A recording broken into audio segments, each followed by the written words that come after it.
폭우가 미친 듯이 쏟아지는 밤, 재벌가 후계자 민우는 폐가에 웅크려 있는 6살 아이를 발견하고 숨이 멎는 듯 했습니다.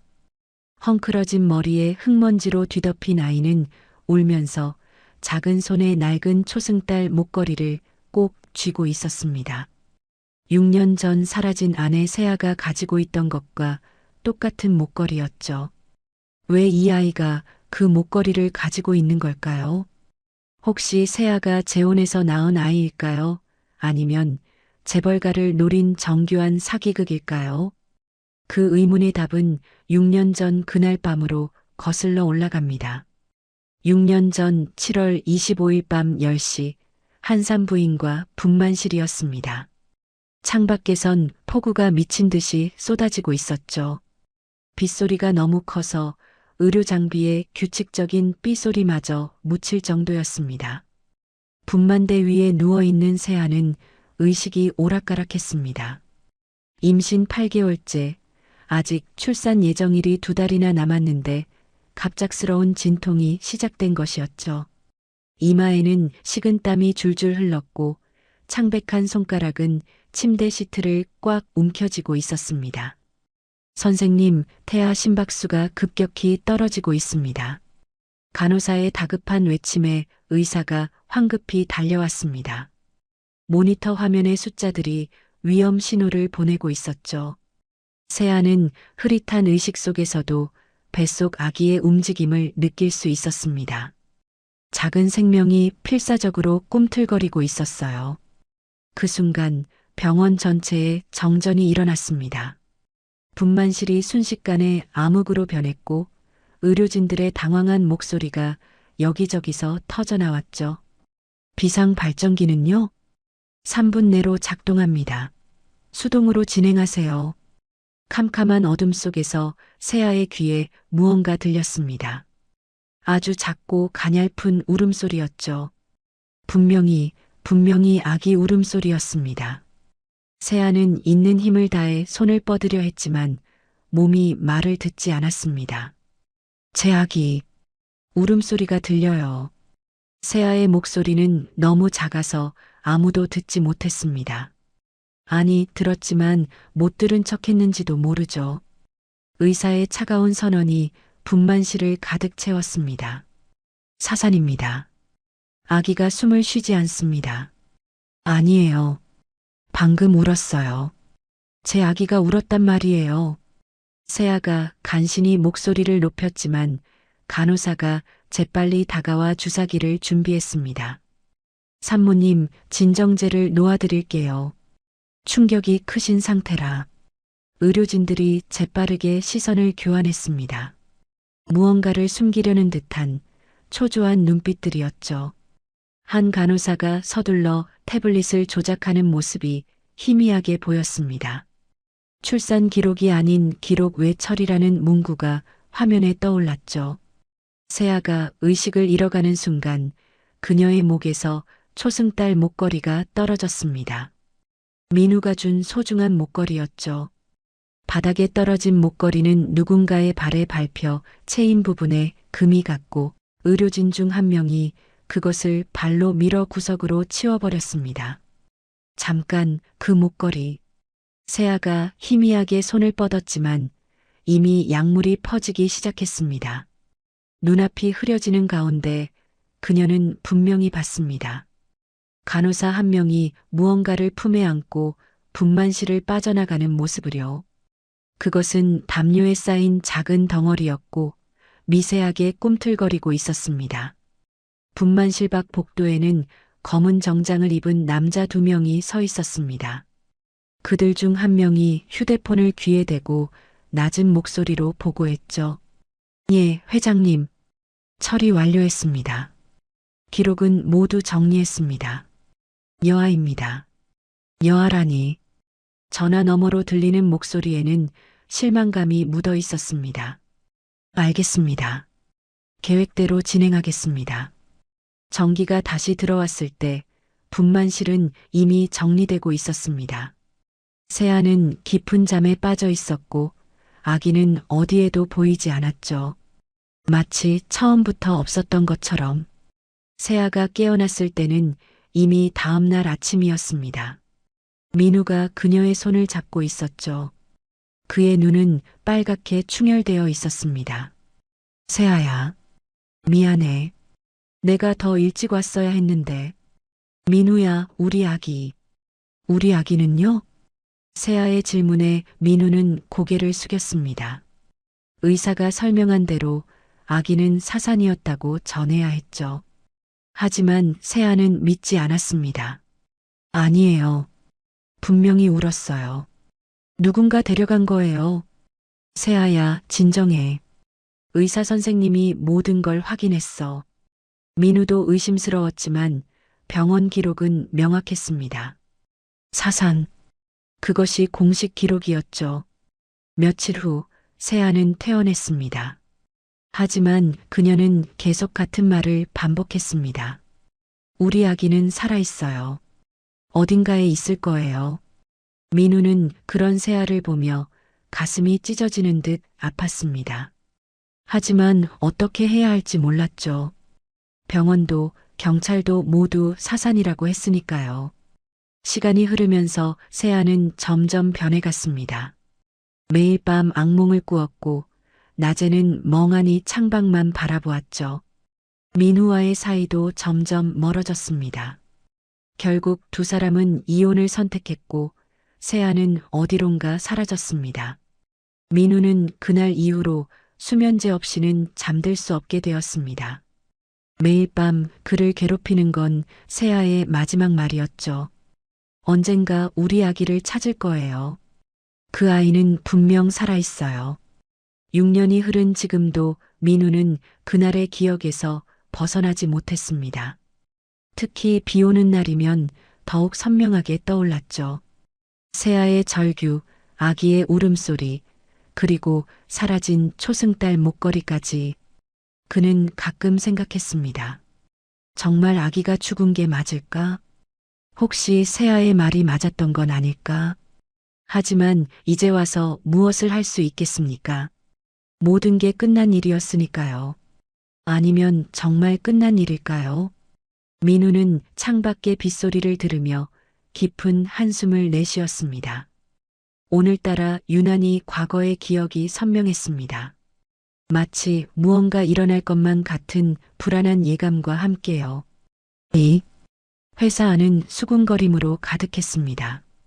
6년 전 여름 세아의 임신 소식이 알려진 후부터였죠.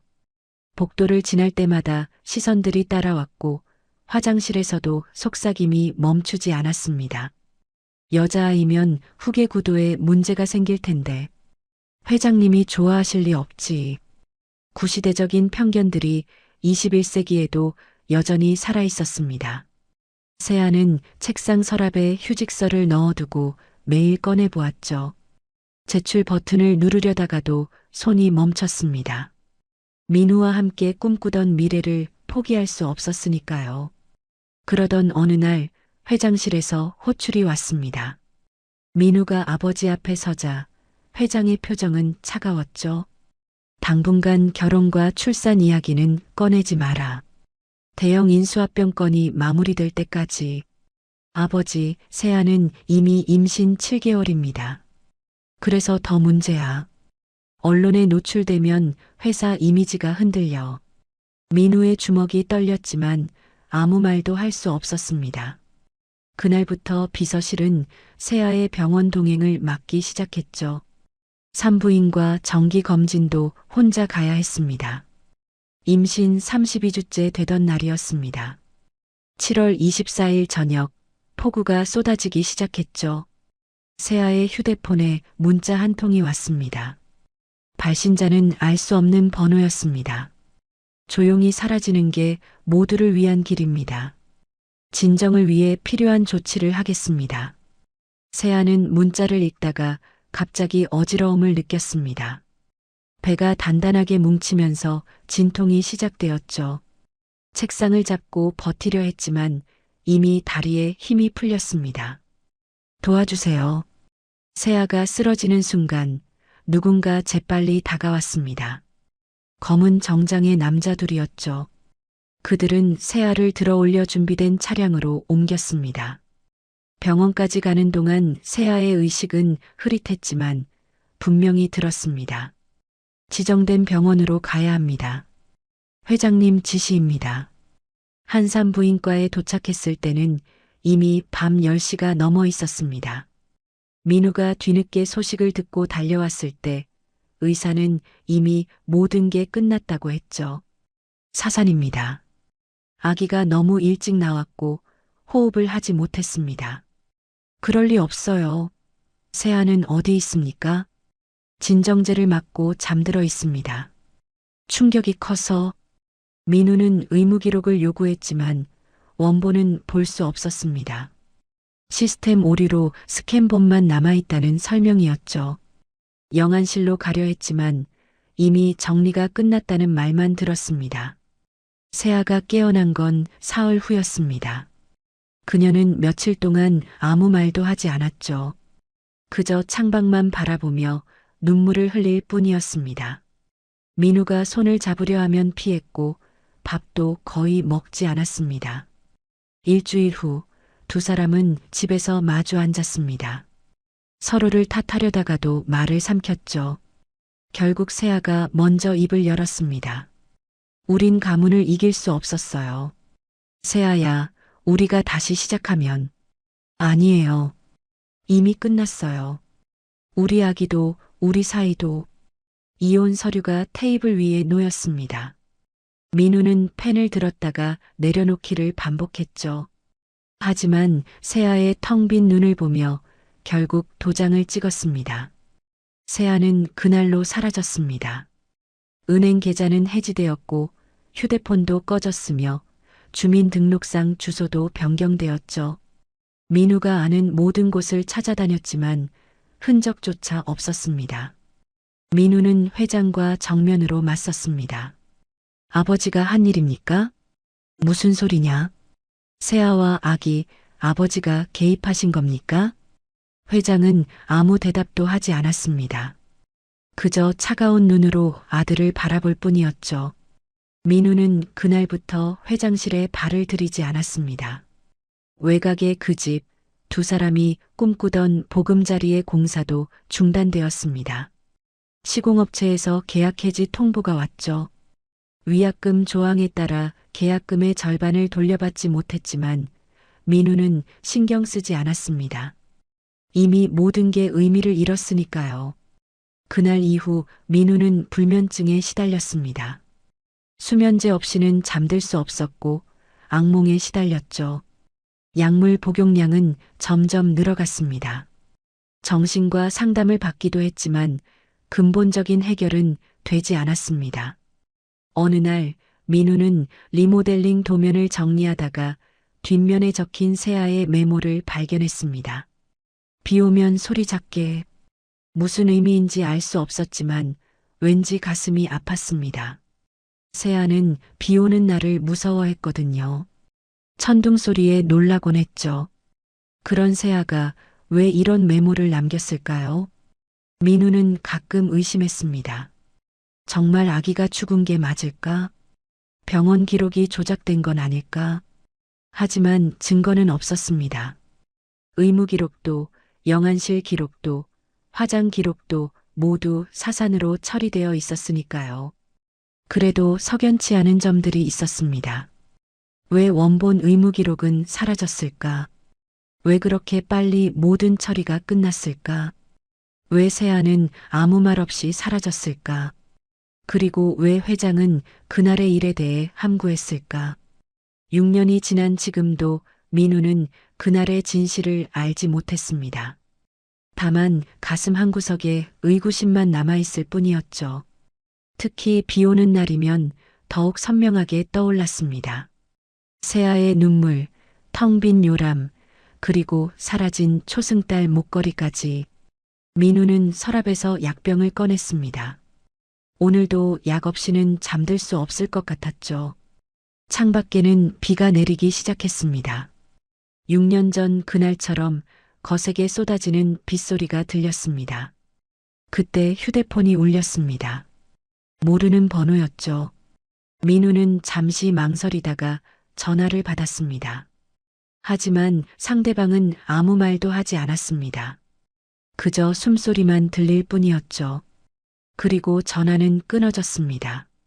민우는 불안한 예감에 사로잡혔습니다.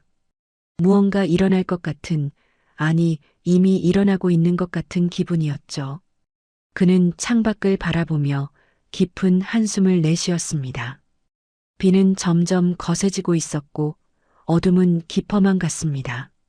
6년이 지난 지금 또다시 폭우가 쏟아지고 있었죠. 민우는 차를 몰고 있었습니다. 내비게이션이 갑자기 경로를 재탐색하기 시작했습니다. 도로 공사로 인한 전면 통제 구간이 생긴 것이었죠.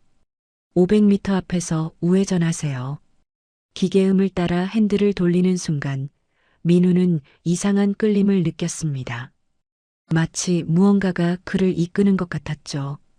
빗물이 앞유리를 때리는 소리가 점점 거세졌고 와이퍼는 최고 속도로 움직였지만 시야는 흐릿했습니다.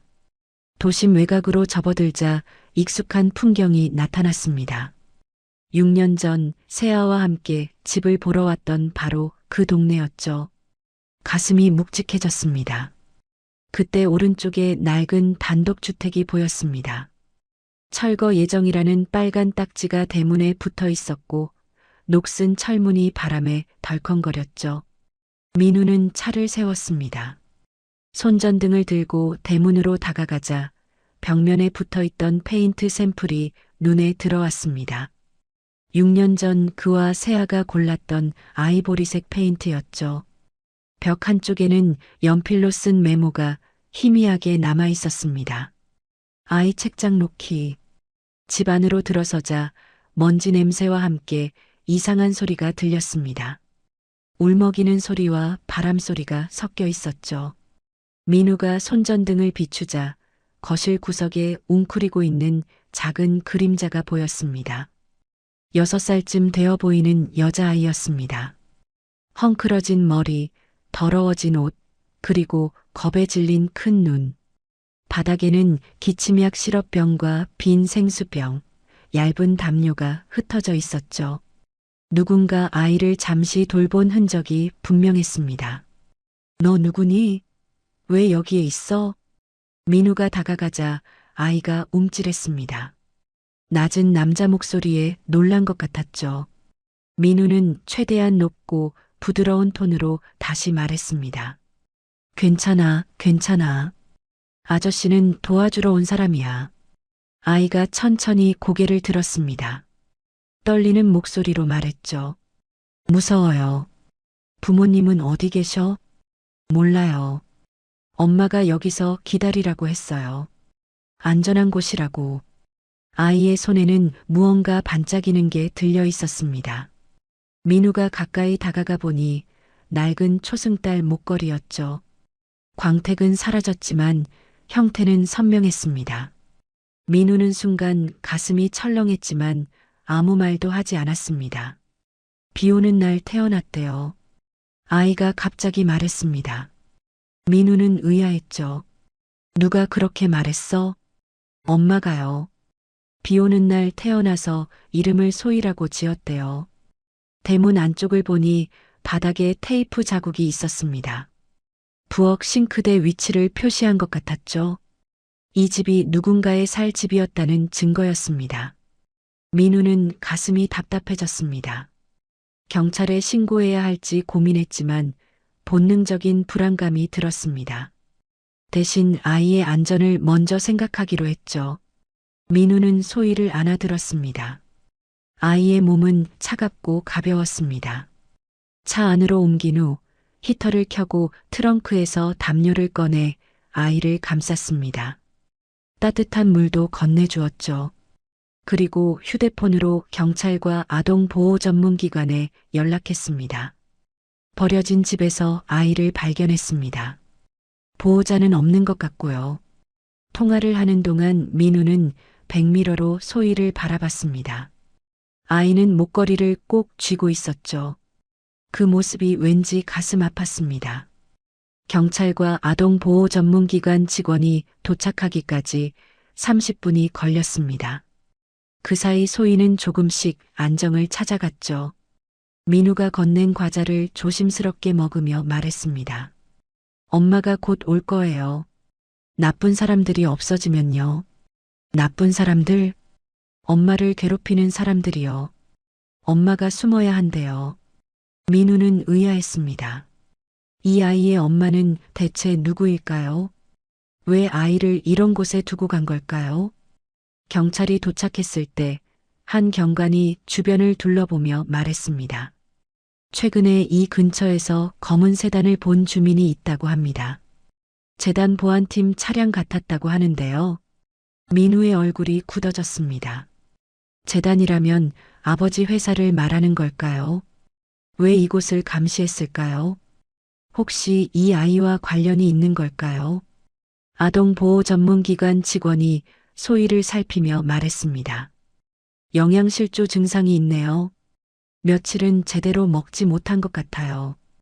임시보호가 필요한데 선생님이 맡아주실 수 있나요?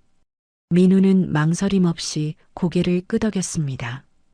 왜인지 이 아이를 그냥 보낼 수 없었죠. 네, 제가 돌보겠습니다. 서류 작성을 마치고 병원으로 향하는 길, 소희가 잠들었습니다. 민우는 운전하면서도 계속 백미러로 아이를 확인했죠. 잠든 아이의 얼굴을 보니 이상하게 익숙한 느낌이 들었습니다. 병원 응급실에 도착했을 때 의사가 소희를 진찰하며 말했습니다. 다행히 큰 이상은 없어요. 영양실조와 탈수 증상이 있지만 며칠 잘 먹으면 회복될 겁니다. 민우는 안도의 한숨을 내쉬었습니다. 그때 소희가 잠결에 중얼거렸죠. 엄마, 여기가 우리 집이야. 기다릴게. 그 말에 민우의 가슴이 찢어지는 듯 아팠습니다. 이 아이에게 그 폐가는 집이었던 것입니다. 누군가와 함께 살 예정이었던 꿈이 담긴 집이었죠. 집으로 돌아오는 길, 민우는 소희를 뒷좌석에 눕히고 담요를 덮어주었습니다. 아이는 깊은 잠에 빠져 있었죠. 가로등 불빛이 차 안으로 스며들 때마다 아이의 얼굴이 밝아졌다, 어두워졌다를 반복했습니다. 집에 도착했을 때는 자정이 가까웠습니다. 민우는 조심스럽게 소희를 안아들었죠. 아이는 민우의 품에서 작게 움직이며 중얼거렸습니다. 엄마 냄새. 민우는 순간 멈칫했습니다. 게스트룸에 아이를 눕히고 이불을 덮어주었죠. 그리고 의자를 끌어와 아이 옆에 앉았습니다. 잠든 소희의 얼굴을 가만히 바라보니 어딘가 새알을 닮은 것 같았습니다. 작은 코의 모양, 입술의 곡선, 그리고 잠들었을 때 살짝 찡그리는 미간까지 민우의 눈가에 눈물이 맺혔습니다. 만약 그때 아이가 살았다면 지금쯤 이만큼 컸을 것입니다. 6살. 유치원에 다니고 한글도 배우고 친구들과 뛰어놀 나이죠. 민우는 떨리는 손으로 얼굴을 감쌌습니다.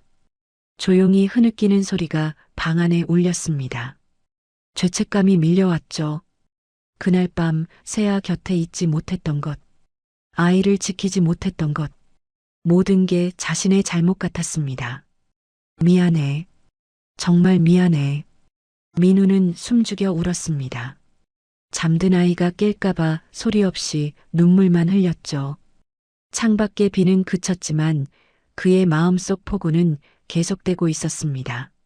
새벽녘 민우는 소희의 손에 쥐어진 목걸이를 조심스럽게 살펴봤습니다. 낡았지만 분명 초승달 모양이었죠. 이상한 우연이었습니다. 하지만 그뿐이었습니다. 세상에 초승달 목걸이가 하나뿐인 건 아니니까요. 그날 밤 민우는 잠들지 못했습니다. 하지만 이상하게도 평소처럼 약을 찾지 않았습니다. 대신 의자에 앉아 잠든 소희를 지켜봤죠. 아이의 평화로운 숨소리가 방 안을 가득 채웠습니다. 다음 날 아동보호 전문기관 상담사가 화상통화로 소희를 점검했습니다. 민우는 노트북을 거실 테이블에 놓고 소희를 옆에 앉혔죠. 화면 속 상담사가 부드러운 목소리로 말했습니다. 소희야, 어디 다친 곳은 없니? 소희는 고개를 끄덕였습니다. 상담사는 화면을 통해 아이의 팔과 다리에 난 작은 멍들을 확인했죠. 영양 상태도 체크했습니다. 그리고 민우를 향해 말했습니다.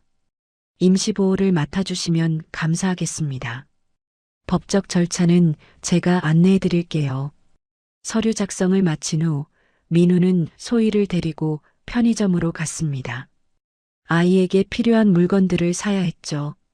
죽과 물, 그리고 작은 마스크를 골랐습니다. 계산대에서 민우가 물었습니다. 소희야, 혹시 못 먹는 음식 있어? 아몬드랑 계란이요. 엄마가 먹으면 안 된대요. 민우는 순간 멈칫했습니다. 자신도 아몬드 알레르기가 있었거든요. 묘한 우연이었죠. 영수증을 사진으로 찍어 아동보호전문기관에 전달했습니다. 모든 동선을 기록해야 했으니까요. 집으로 돌아오는 길, 소희가 지나가는 어른들을 보며 말했습니다. 선생님, 저 사람도 선생님이에요? 아니야, 그냥 지나가는 사람이야. 민우는 이상했습니다. 소희는 모든 어른을 선생님이라고 불렀죠. 마치 시설이나 위탁가정에서 지낸 아이처럼 말입니다. 집에 도착하자 소희가 작은 가방에서 소지품을 꺼냈습니다. 낡은 토끼 머리핀 하나와 찢어진 사진 조각이 전부였죠. 사진 속 얼굴은 반쯤 잘려 있어서 누구인지 알 수 없었습니다. 이게 전부야? 네. 엄마가 이것만 가지고 있으래요. 소희를 게스트룸으로 안내하자 아이가 갑자기 물었습니다. 문 잠그면 안 돼요? 왜? 무서워? 아니요. 그냥 누가 들어올까 봐요. 민우는 가슴이 아팠습니다. 누군가 임의로 들어왔던 기억이 있는 것 같았죠. 그는 즉시 도어락을 새 것으로 교체했습니다. 현관 센서도 점검하고 실내 카메라 각도도 조정했죠. 아이가 안심할 수 있도록 모든 안전조치를 취했습니다. 저녁을 먹은 후 소희는 거실 소파에 앉아 그림을 그렸습니다. 민우는 부엌에서 설거지를 하며 아이를 지켜봤죠. 평화로운 시간이었습니다. 선생님, 저 내일도 여기 있어도 돼요? 당연하지. 소희는 여기서 지내는 거야. 소희가 환하게 웃었습니다. 그 미소가 왠지 익숙했지만 민우는 애써 생각을 떨쳐냈죠. 밤 10시 소희를 재우고 민우는 거실로 나왔습니다. 창밖을 보니 비는 그쳤지만 바람이 불고 있었죠. 그때 현관 센서가 울렸습니다. 민우가 인터폰을 확인했지만 아무도 없었습니다. 문을 열어보니 현관 앞에 물방울 자국이 두세 개 있었습니다. 누군가 왔다 간 것 같았죠. 복도 CCTV를 확인했지만 센서만 반응했을 뿐 사람은 보이지 않았습니다. 민우는 불안했지만 소희를 놀라게 하고 싶지 않았습니다. 조용히 문을 잠그고 다시 거실로 돌아왔죠. 그날 밤 이상하게도 민우는 약을 찾지 않았습니다. 대신 의자를 끌어와 소희가 자는 방문 앞에 앉았죠. 새벽 2시쯤 소희가 잠꼬대를 했습니다. 엄마가 돌아오면 같이 살 거예요. 아이의 목소리에는 간절함이 묻어 있었습니다. 버림받은 게 아니라 엄마와의 약속을 믿고 있는 것 같았죠. 민우는 조용히 방으로 들어가 이불을 다시 덮어주었습니다. 다음 날 아침 민우는 오랜만에 개운하게 일어났습니다. 6년 만에 약 없이 잠든 첫날이었죠. 부엌으로 나가니 소희가 이미 일어나 있었습니다. 선생님, 잘 잤어요? 응, 소희는? 저도 잘 잤어요.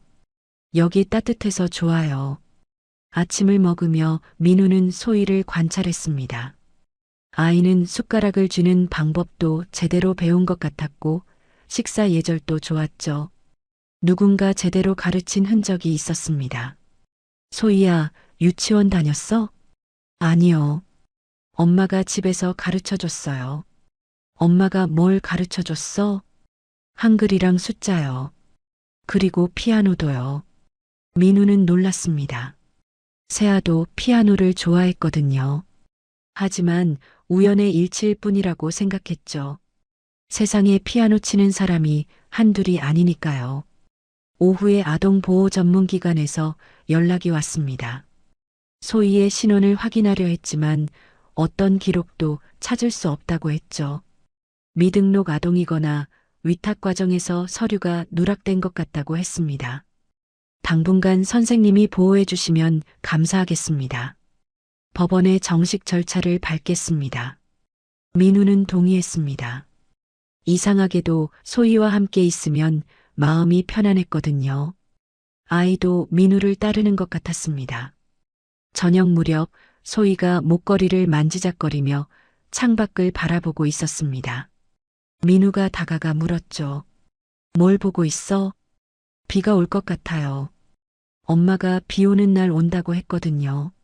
민우는 아이의 머리를 쓰다듬었습니다. 그 작은 손이 목걸이를 꼭 쥐고 있는 모습이 애처로웠죠. 소희야, 엄마가 꼭 올 거야. 그때까지 여기서 기다리자. 네, 선생님. 그날 밤도 민우는 약없이 잠들었습니다. 소희가 옆방에서 자고 있다는 사실만으로도 안심이 되었죠. 마치 텅 비어 있던 집에 생명이 돌아온 것 같았습니다. 새벽 민우는 문득 잠에서 깼습니다. 복도에서 발소리가 들린 것 같았거든요. 하지만 나가보니 아무도 없었습니다. 다만 현관문 앞에 또다시 물방울 자국이 있었죠. 누군가 이 집을 지켜보고 있는 걸까요? 민우는 불안했지만 소희를 지켜야 한다는 책임감이 더 컸습니다. 그는 현관문을 다시 한번 확인하고 거실로 돌아갔죠. 창밖으로 동이 트기 시작했습니다. 새로운 하루가 시작되고 있었죠. 민우는 소희와 함께할 앞날을 생각하며 작게 미소 지었습니다. 비록 많은 의문이 남아있지만 지금 이 순간만큼은 평화로웠으니까요. 일주일이 지났습니다. 민우는 노트북 앞에 앉아 실종아동 데이터베이스를 뒤지고 있었죠. 소희와 일치하는 정보는 어디에도 없었습니다. 보육원 기록도 마찬가지였습니다. 미등록 아동이거나 위탁 과정에서 서류가 누락된 것 같았죠. 그때 휴대폰이 울렸습니다. 회사 보안팀장이었습니다. 전무님, 이상한 일이 있어서 연락드렸습니다. 동네 맘카페에 아이 찾는다는 글이 올라왔다가 삭제됐는데요. 민우의 눈빛이 날카로워졌습니다. 언제 올라왔습니까? 새벽 3시에 올라왔다가 5분 만에 삭제됐습니다. IP 추적해보니 PC방에서 올린 것 같습니다. 민우는 메모를 했습니다. 누군가 의도적으로 흔적을 지우려 한 것 같았죠. 혹시 이 모든 게 계획된 일은 아닐까요? 재벌가 후계자를 노린 새로운 수법의 사기일 수도 있다는 생각이 들었습니다. 오후에 민우는 소희를 데리고 폐가 근처 상점을 방문했습니다. 주인 아주머니가 기억하는 게 있을까 해서였죠. 혹시 이 근처에서 검은 세단 본 적 있으세요? 아, 네. 비 오던 날 몇 번 봤어요. 그냥 서 있다가 가고 또 오고 그랬죠. 번호판은 못 봤지만요. 민우는 불안해졌습니다. 누군가 그 집을 감시하고 있었던 걸까요? 혹시 아이를 미끼로 자신을 노리는 건 아닐까요? 집으로 돌아온 후 민우는 소희에게 조심스럽게 물었습니다. 소희야, 엄마가 어디 있는지 알아? 엄마는 안개 오면 사라져요. 무슨 말이야? 엄마가 그랬어요. 안개처럼 보이지 않는 곳에 있어야 한대요. 은유적인 대답이었지만 왠지 진실이 담겨 있는 것 같았습니다. 엄마가 숨어 있다는 뜻일까요? 아니면 누군가에게 쫓기고 있는 걸까요? 저녁 식사 시간, 민우는 소희가 아몬드와 계란을 가리는 걸 다시 한번 확인했습니다. 자신과 똑같은 알레르기였죠. 우연이라고 하기엔 너무 일치하는 점이 많았습니다. 소희야, 엄마도 아몬드 못 먹어? 네. 엄마도 먹으면 아파요. 민우의 가슴이 쿵 내려앉았습니다. 하지만 그는 의심을 품었죠. 혹시 누군가 자신의 정보를 조사해서 아이에게 가르친 건 아닐까요?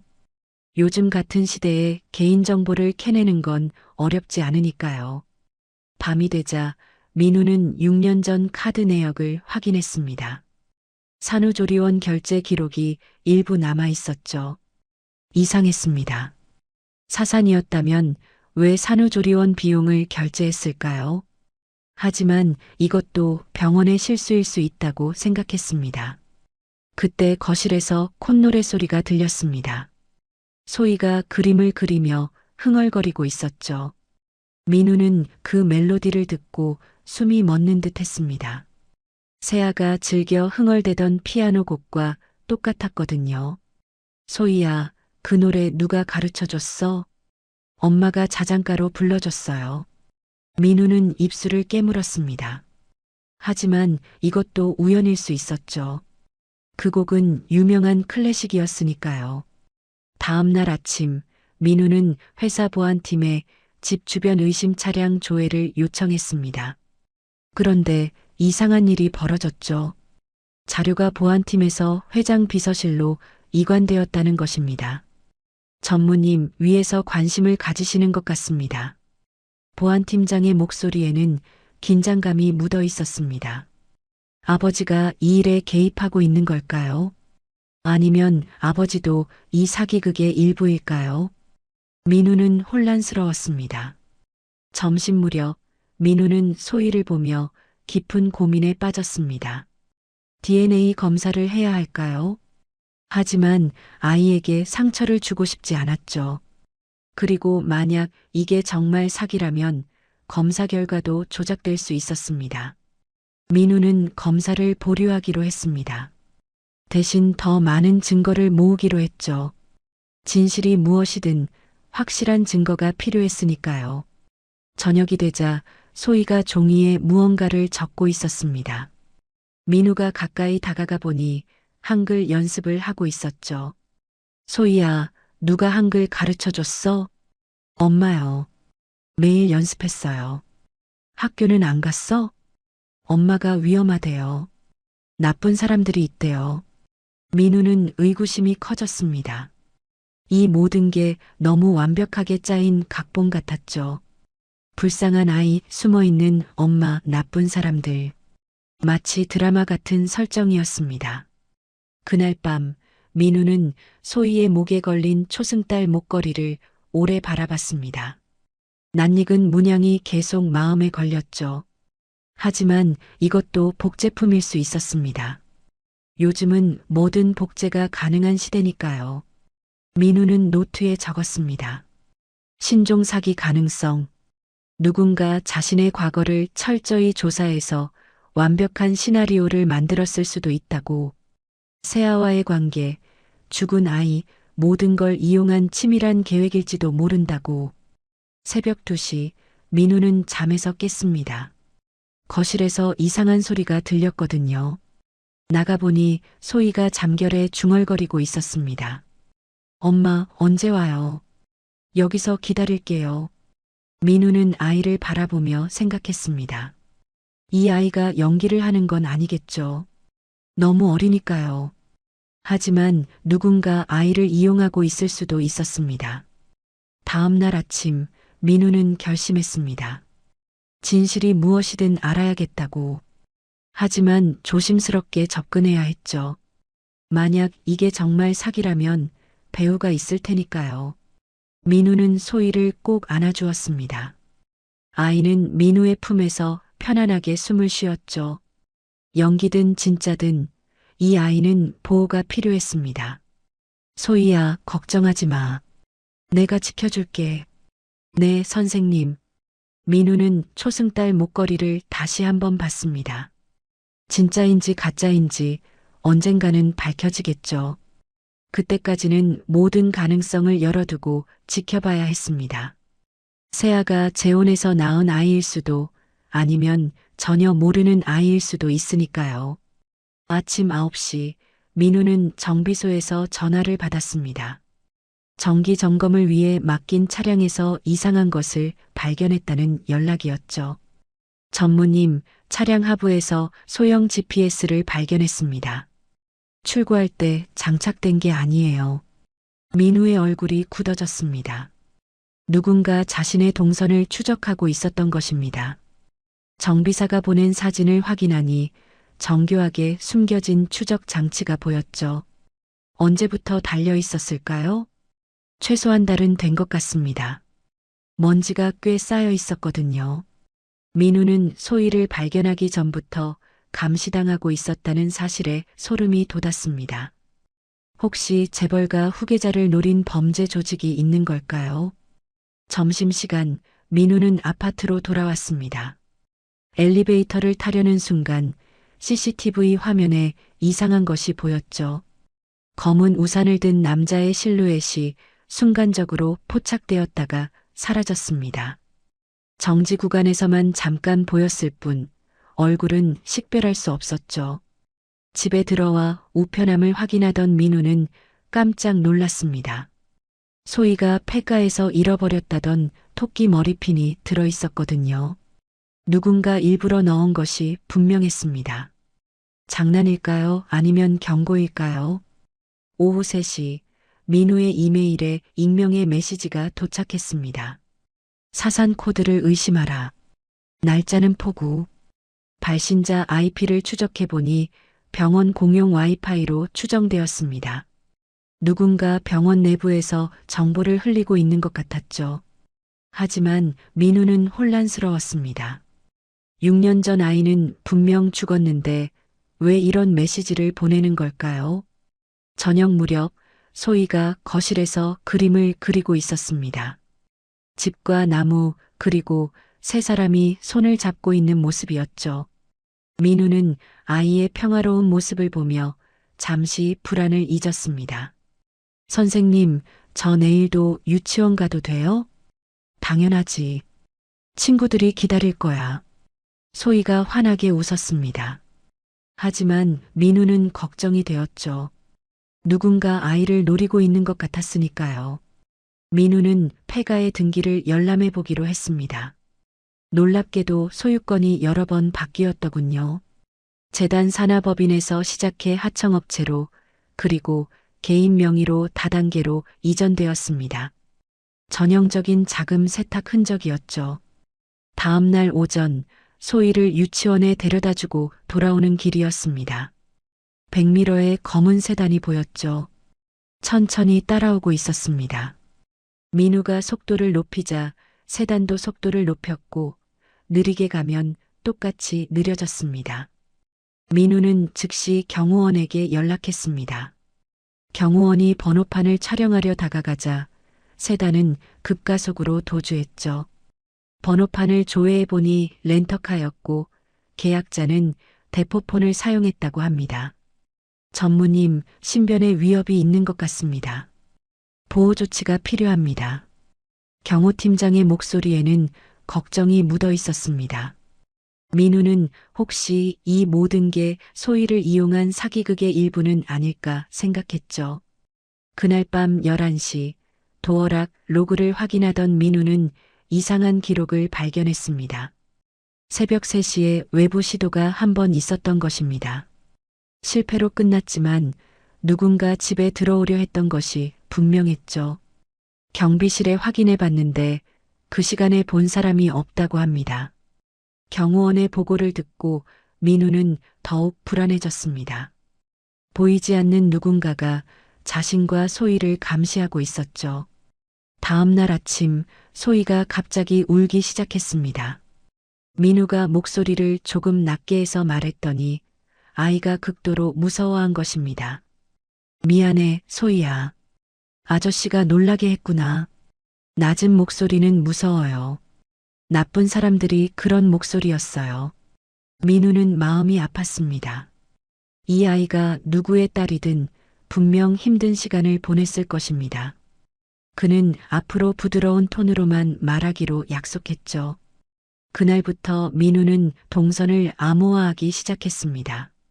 출근 시간을 랜덤하게 바꾸고 매일 다른 경로를 이용했죠. 소희의 유치원 등하원도 시간과 경로를 계속 바꿨습니다. 며칠 후 민우는 회사 보안팀에서 이상한 보고를 받았습니다. 전무님이 요청하신 폐가 주변 CCTV 자료가 회장 비서실로 이관되었습니다. 무슨 말입니까? 위에서 직접 관리하겠다고 하시네요. 아버지가 이 일에 관심을 갖고 있다는 신호였습니다. 하지만 왜일까요? 단순히 후계자 문제 때문일까요? 아니면 다른 이유가 있는 걸까요? 그날 저녁 소희가 잠꼬대를 했습니다. 뒤돌아보지 마. 엄마가 그랬어. 뒤돌아보면 안 돼. 반복 학습된 문장처럼 들렸습니다. 누군가 아이에게 계속 주입한 것 같았죠. 엄마가 위험을 피해 아이에게 가르친 말일까요? 민우는 노트에 적었습니다. GPS 추적, 검은 세단, 토끼 머리핀, 익명 메일, 폐가 등기, 도어락 시도.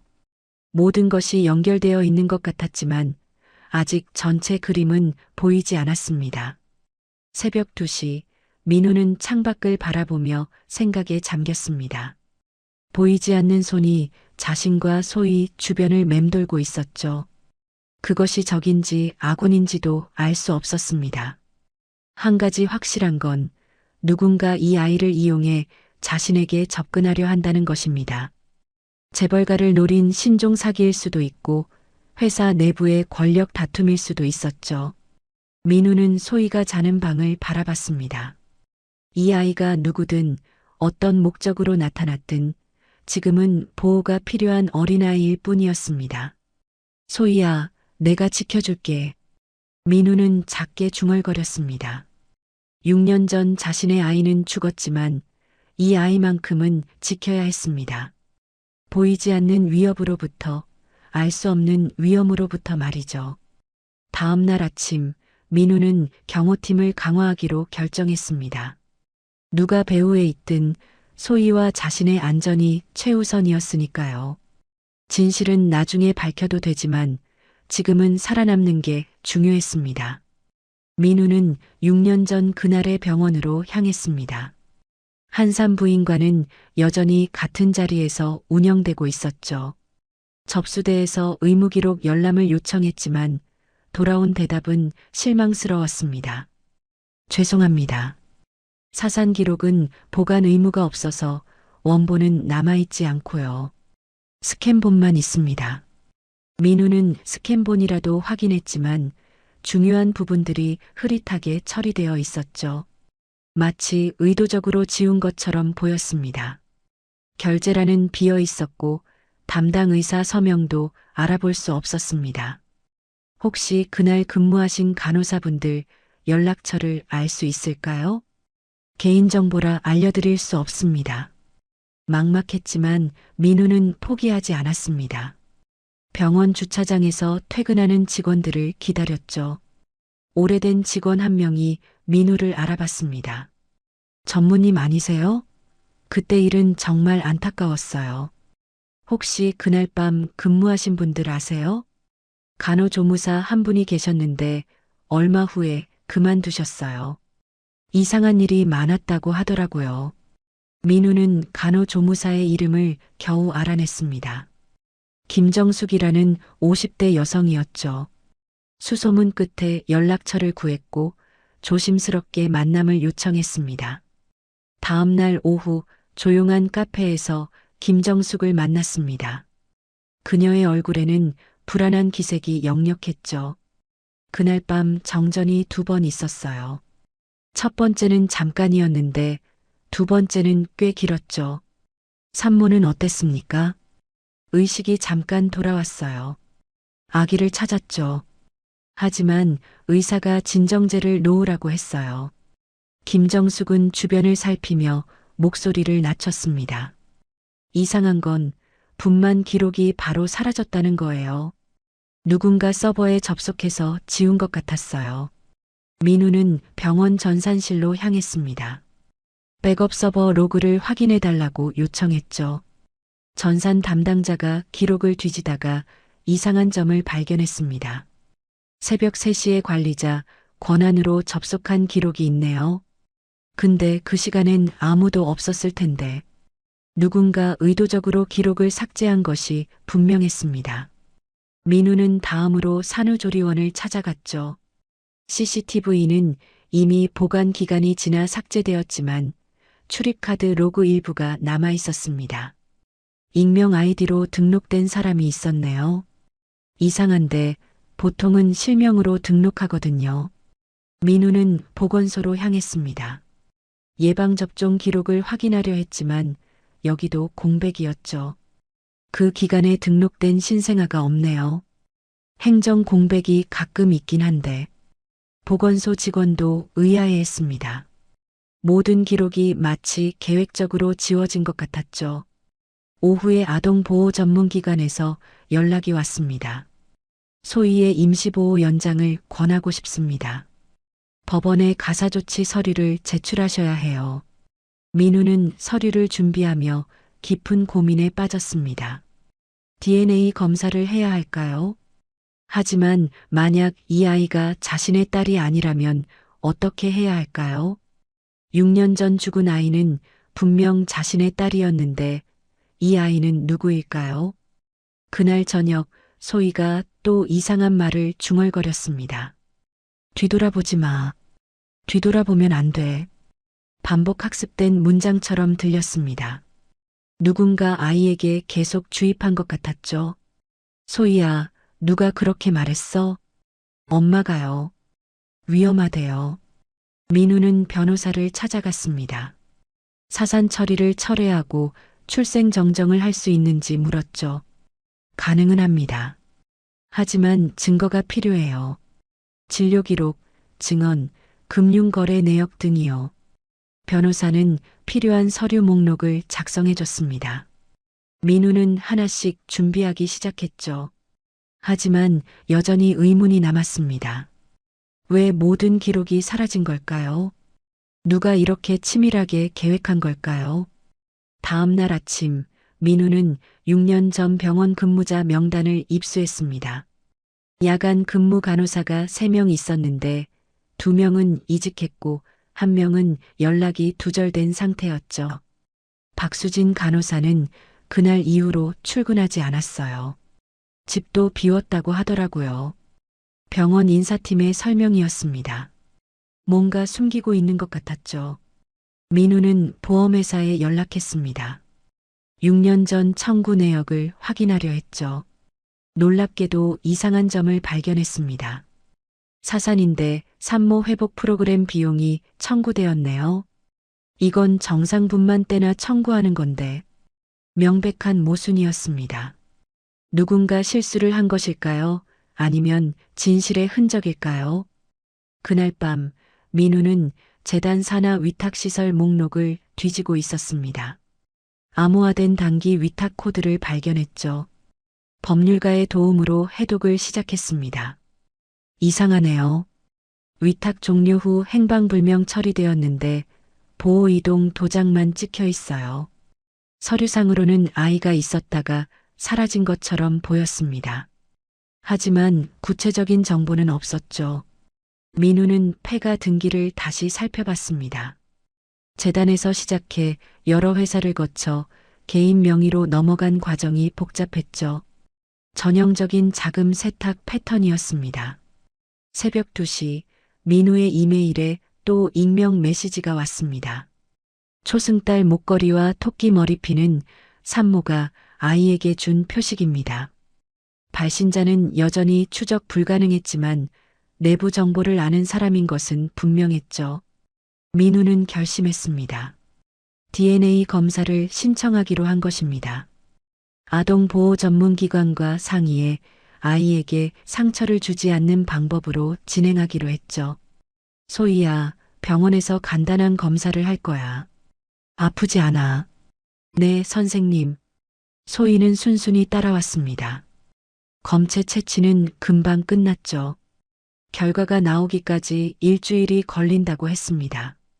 민우는 법원에 서류를 제출했습니다. 임시보호 연장과 미상 가해자에 대한 접근금지 명령 확대를 신청했죠. 공문에는 구체적인 위협 상황을 자세히 기록했습니다. 그날 밤 민우는 수첩을 펼쳤습니다. 세아가 남긴 메모가 눈에 들어왔죠. 비 오면 소리 작게. 무슨 의미일까요? 그리고 그 옆에는 6년 전 분만실의 기억들이 겹쳐졌습니다. 폭우, 정전, 그리고 사라진 아이. 모든 퍼즐 조각이 하나씩 맞춰지고 있었지만 아직 전체 그림은 보이지 않았습니다. 민우는 확신했죠. 6년 전 그날 밤 뭔가 끔찍한 일이 일어났다는 것을. 하지만 그 아이는 죽었습니다. 모두가 그렇게 말했으니까요. 그렇다면 소희는 대체 누구일까요? 민우는 경호원의 다급한 전화를 받았습니다. 어제 봤던 검은 세단이 또 나타났다는 것이었죠. 전무님, 같은 차량입니다. 지금 건물 앞에 서 있어요. 민우는 서둘러 창밖을 내다봤습니다. 검은 세단이 천천히 움직이고 있었죠. 경호원이 다가가자 차는 갑자기 급가속으로 도주했습니다. 타이어가 도로에 남긴 드래그 마크가 선명했습니다. 사진 찍어두세요. 증거로 필요할 겁니다. 경호원은 즉시 현장 사진을 촬영했습니다. 번호판도 포착했지만 역시 렌터카였죠. 계약자는 또다시 추적 불가능한 대포폰 사용자였습니다. 점심시간 민우는 회사 주차장에서 이상한 일을 목격했습니다. 모자를 깊게 눌러 쓴 남자가 3층에서 내려와 비상계단으로 사라지는 것이었죠. 경호원이 즉시 추적했지만 이미 자취를 감춘 뒤였습니다. 전무님 사무실 근처를 서성였던 것 같습니다. 불안한 마음에 민우는 차를 점검하기로 했습니다. 정비소에서 충격적인 소식을 들었죠. 브레이크 호스에 칼자국이 있습니다. 누군가 고의로 손상시킨 거예요. 정비사가 보여준 사진은 명백했습니다. 날카로운 도구로 브레이크 호스를 절반쯤 잘라놓은 흔적이었죠. 조금만 더 운전했다면 큰 사고가 날 뻔했습니다. 그날 오후 민우는 회장실로 호출되었습니다. 아버지의 표정은 평소보다 더 굳어 있었죠. 내가 데려온 그 아이 뭐 하는 짓이냐? 민우는 놀랐습니다. 아버지가 이미 알고 있었던 것입니다. 버려진 아이를 보호하고 있을 뿐입니다. 회사가 시끄러워지고 있다. 내 인생은 회사다. 개인적인 일로 회사를 흔들지 마라. 회장의 목소리에는 묘한 떨림이 있었습니다. 분노인지 불안인지 알 수 없는 감정이었죠. 제 삶도 회사 자산입니까? 민우의 반문에 회장은 주먹으로 책상을 내리쳤습니다. 그 아이를 당장 보내라. 아동보호시설이든 어디든. 왜 그렇게 신경 쓰십니까? 그저 불쌍한 아이일 뿐인데. 회장의 눈빛이 흔들렸습니다. 잠시 침묵이 흐른 후 그는 고개를 돌렸죠. 내가 알아서 해라. 하지만 회사에 피해를 주면 용서하지 않겠다. 민우는 조용히 휴대폰 녹음 기능을 켰습니다. 이 대화가 나중에 필요할지도 모른다는 생각이 들었거든요. 저녁 무렵 민우의 집 우편함에 봉투가 하나 들어 있었습니다. 발신자는 없었죠. 안에는 소희의 사진이 있었는데 뒷면에 안개라는 글자 하나만 적혀 있었습니다. 민우는 소름이 돋았습니다. 사진 속 소희는 직 거실 창문 너머로 보였죠. 누군가 계속 감시하고 있다는 증거였습니다. 다음 날 아침 집 앞이 소란스러웠습니다. 기자들이 몰려와 있었던 것이죠. 전무님, 비밀딸이 있다는 소문이 있는데 사실입니까? 6년 전 숨겨진 출산 기록이 있다던데요. 민우는 아무 대답도 하지 않고 차에 올랐습니다. 법무팀에 즉시 연락해 기사 금지 가처분을 신청했죠. 집으로 돌아온 민우는 소희에게 말했습니다. 소희야, 당분간 밖에 나가면 안 돼. 위험해. 네, 알겠어요. 엄마도 그렇게 말했어요. 민우는 개인 교사를 구하기로 결정했습니다. 신원이 확실하고 믿을 만한 사람으로요. 아동보호 전문기관에 추천을 요청했죠. 은퇴한 초등학교 선생님이 계십니다. 김영숙 선생님인데 30년 경력이시고 아주 믿을 만합니다. 오후에 김영숙 선생님이 방문했습니다. 60대 초반의 따뜻한 인상의 여성이었죠. 소희야, 이제부터 김 선생님이 공부를 가르쳐 주실 거야.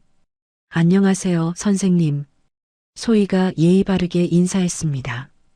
김 선생님은 소희의 수준을 테스트해 봤죠. 한글도 잘 읽고 숫자도 안 해요. 누가 가르쳐 줬니? 엄마가 가르쳐 줬어요. 엄마가 훌륭하시네. 기초가 잘 되어 있어요. 그날 오후 소희의 심리 검사 결과가 나왔습니다. 전문가가 설명했죠. 아이가 낮은 남성 목소리와 폐쇄된 공간에 극도의 공포 반응을 보입니다. 학습된 공포예요.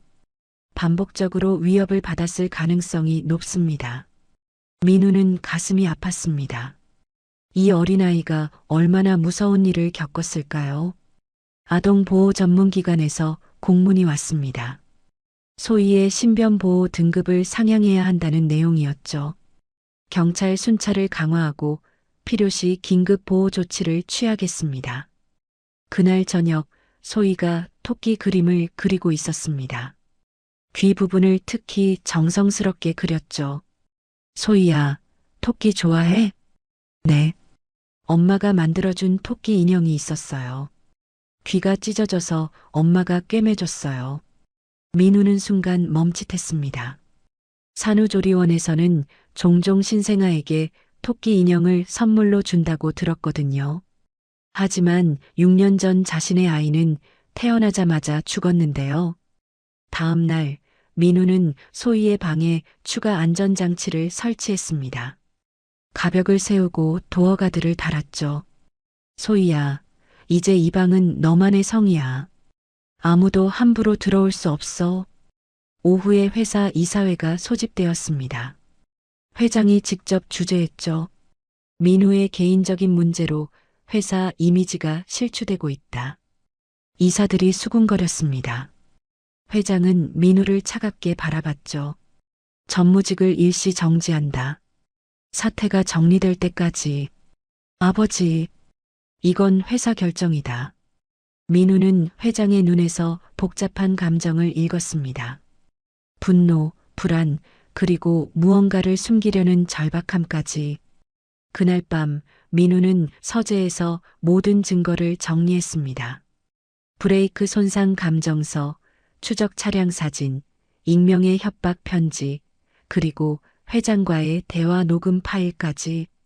경호팀장이 보고를 올렸습니다. 전무님, 재단 보안팀이 우리 동선을 파악하고 있는 것 같습니다. 아버지 지시겠죠. 어떻게 하시겠습니까? 그대로 두세요. 대신 우리도 그들을 감시하세요. 민우는 창밖을 바라봤습니다. 회장이 왜 이렇게 민감하게 반응하는지 이제 조금씩 보이기 시작했죠. 6년 전 그날 밤 아버지가 무언가를 숨긴 것이 분명했습니다. 새벽 1시 민우는 여전히 잠들지 못하고 있었습니다. 거실에서 소리가 나서 나가보니 소희가 물을 마시고 있었죠. 선생님, 저도 못 자요. 왜? 무서워? 아니요. 그냥 엄마가 보고 싶어요. 민우는 아이를 안아주었습니다. 이 아이가 누구든 엄마를 그리워하는 마음은 진짜였죠. 소희야, 엄마 꼭 만날 수 있을 거야. 민우는 아이를 재우고 다시 서재로 돌아왔습니다. 책상 위에는 6년 전 병원 기록이 펼쳐져 있었죠. 사산 처리하지만 산후조리원 비용 청구. 이 모순을 회장도 알고 있을 것입니다. 어쩌면 회장이 모든 진실의 열쇠를 쥐고 있는지도 모르죠. 민우는 비서실장의 다급한 전화를 받았습니다. 회장이 협심증으로 응급실에 실려갔다는 소식이었죠. 지금 중환자실로 옮겨졌습니다. 상태가 심각합니다. 민우는 서둘러 병원으로 향했습니다. 복도는 이미 재단 임원들과 친척들로 붐비고 있었죠. 모두가 수군거리며 서로의 눈치를 살피고 있었습니다. 회장님 연세가 있으시니 유언장은 작성하셨을까? 지분 구조가 어떻게 되지? 민우는 그들의 탐욕스러운 눈빛에 역겨움을 느꼈습니다. 아버지가 생사의 기로에 서 있는데 유산과 경영권만 생각하고 있었으니까요. 비서실은 언론의 과로로 인한 입원이라고 발표했지만 실상은 달랐습니다. 회장의 상태는 매우 위중했죠. 중환자실 앞에 도착한 민우를 비서가 막아섰습니다. 회장님께서 면회를 원치 않으십니다. 저는 아들입니다. 그래도 안 됩니다. 그때 간호사가 나와서 제지했습니다. 잠깐이라도 가족 면회는 가능합니다. 5분만 허용하겠습니다. 민우는 중환자실로 들어갔습니다. 각종 의료기기에 둘러싸인 아버지의 모습이 보였죠. 평소의 카리스마는 온데간데 없고 창백하고 여윈 노인의 모습뿐이었습니다. 회장의 손이 미세하게 떨리고 있었습니다. 민우가 가져온 옛 가족 사진을 침대 옆 테이블에 놓자 회장의 시선이 그곳에 머물렀죠. 아내와 어린 민우가 함께 찍은 사진이었습니다. 회장이 무언가 말하려 했지만 목소리가 나오지 않았습니다. 그저 사진을 오래 응시할 뿐이었죠. 그 눈빛에는 후회와 그리움이 섞여 있었습니다. 아버지 쉬세요. 곧 나으실 겁니다. 회장은 고개를 살짝 저었습니다. 무언가 하고 싶은 말이 있는 것 같았지만 결국 눈을 감았죠. 민우가 병실을 나오자 비서실장이 다가왔습니다. 전무님, 회장실에서 이상한 문서를 발견했습니다. 그것은 출산 관련 보고라고 적힌 봉투였습니다. 하지만 안은 텅 비어 있었죠. 표지만 남아있을 뿐이었습니다. 언제 작성된 겁니까? 6년 전으로 추정됩니다. 민우의 가슴이 뛰기 시작했습니다. 6년 전이면 세아가 출산했던 때였죠. 하지만 아이는 죽었습니다. 그런데 왜 이런 보고서가 있는 걸까요? 회장실 책상 밑에서 메모 조각을 발견했습니다. 숫자 2자리와 장소를 나타내는 약칭, 그리고 뒤돌아보지 말라는 문구가 적혀 있었죠. 이게 무슨 의미일까요? 모르겠습니다. 회장님만 아실 것 같은데. 그날 오후 병원 주차장 CCTV에 또 검은 세단이 포착되었습니다. 렌터카 회사에 확인해 보니 이미 반납되었다고만 했죠. 누군가 계속 감시하고 있는 것이 분명했습니다. 저녁 무렵 민우에게 미확인 번호로 전화가 왔습니다. 그날 분만실 당신 목소리가 들렸어요. 누구십니까? 하지만 상대방은 곧바로 전화를 끊었습니다. 민우는 혼란스러웠죠. 6년 전 그날 밤 자신은 분만실에 없었습니다. 늦게 도착했을 때는 이미 모든 게 끝난 후였으니까요. 민우는 소희의 안전을 위해 병원 근처 레지던스를 임시로 임대했습니다. 집과 병원을 오가는 동선도 계속 바꿨죠. 누가 감시하든 쉽게 추적하지 못하도록 했습니다. 다음 날 아침 회장의 상태가 조금 호전되었다는 소식이 들렸습니다. 민우가 다시 면회를 갔을 때 회장은 의식이 돌아와 있었죠. 아버지. 회장은 민우를 바라봤습니다. 그 눈빛에는 미안함과 망설임이 번뜩였죠. 무언가 말하려는 듯 입을 열었다가 곧 고개를 돌렸습니다. 쉬세요. 건강이 먼저입니다. 회장은 다시 눈을 감았습니다. 하지만 민우는 느꼈죠. 아버지가 무언가 중요한 비밀을 숨기고 있다는 것을. 오후에 의사가 민우를 불렀습니다. 회장님 상태가 불안정합니다. 언제 악화될지 모르는 상황이에요. 얼마나 남으신 겁니까? 길어야 한 달, 짧으면 며칠일 수도 있습니다. 민우는 충격을 받았습니다. 아버지와의 관계가 좋지 않았지만 그래도 가족이었으니까요. 그날 밤 민우는 소희와 저녁을 먹고 있었습니다. 소희는 평소와 달리 조용했죠. 가끔 민우의 얼굴을 올려다볼 뿐 아무 말도 하지 않았습니다. 아이도 무언가 느끼는 것 같았지만 어린 마음에 어떻게 표현해야 할지 모르는 듯 했죠.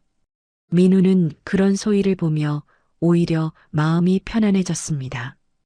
때로는 말없는 위로가 더 큰 힘이 되기도 하니까요.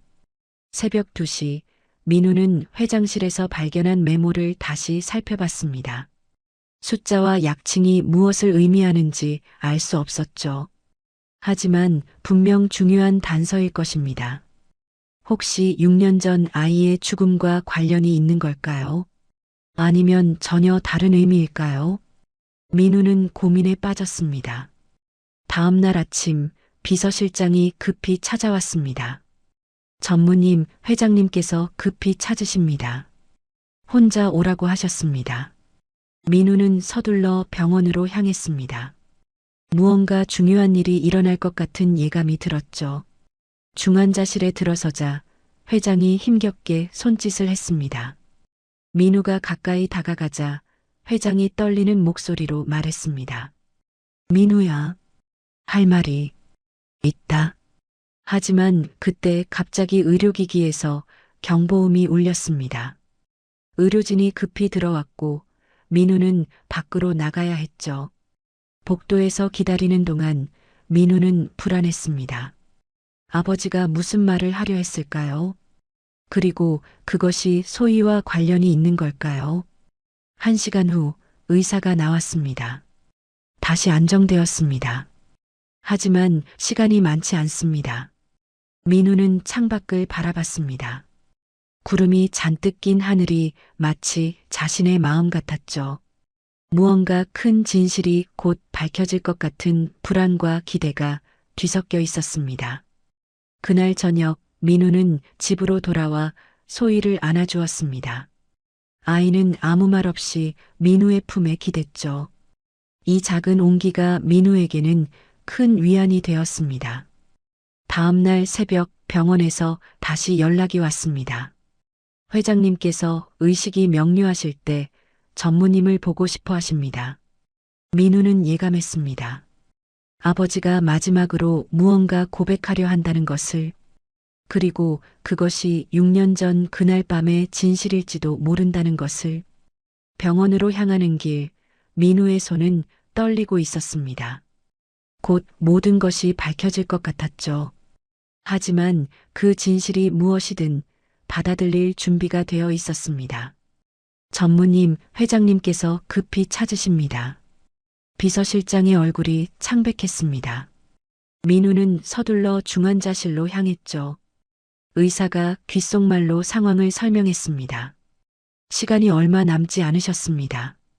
마지막 면회가 될 수도 있어요. 중환자실 문이 열리자 각종 기계 소리가 귀를 때렸습니다. 회장은 산소 마스크를 쓰고 있었지만 눈빛은 또렷했죠.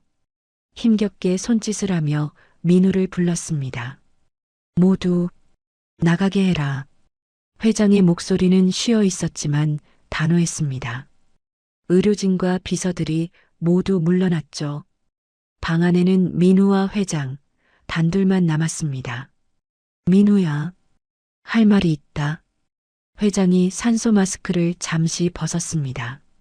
숨이 가빠 말을 이어가기 힘들어 보였죠. 6년 전, 그 아이, 민우의 심장이 쿵쾅거렸습니다. 회장이 무슨 말을 하려는 걸까요? 죽지 않았다. 순간 민우의 머릿속이 하얗게 변했습니다. 무슨 말인지 이해할 수 없었죠. 분명 병원에서 사산이라고 했는데 모든 기록이 그렇게 되어 있는데 무슨 말씀이십니까? 내가 지시했다. 여자아이는 후계에 방해가 된다고 생각했다. 회장의 눈에서 눈물이 흘렀습니다.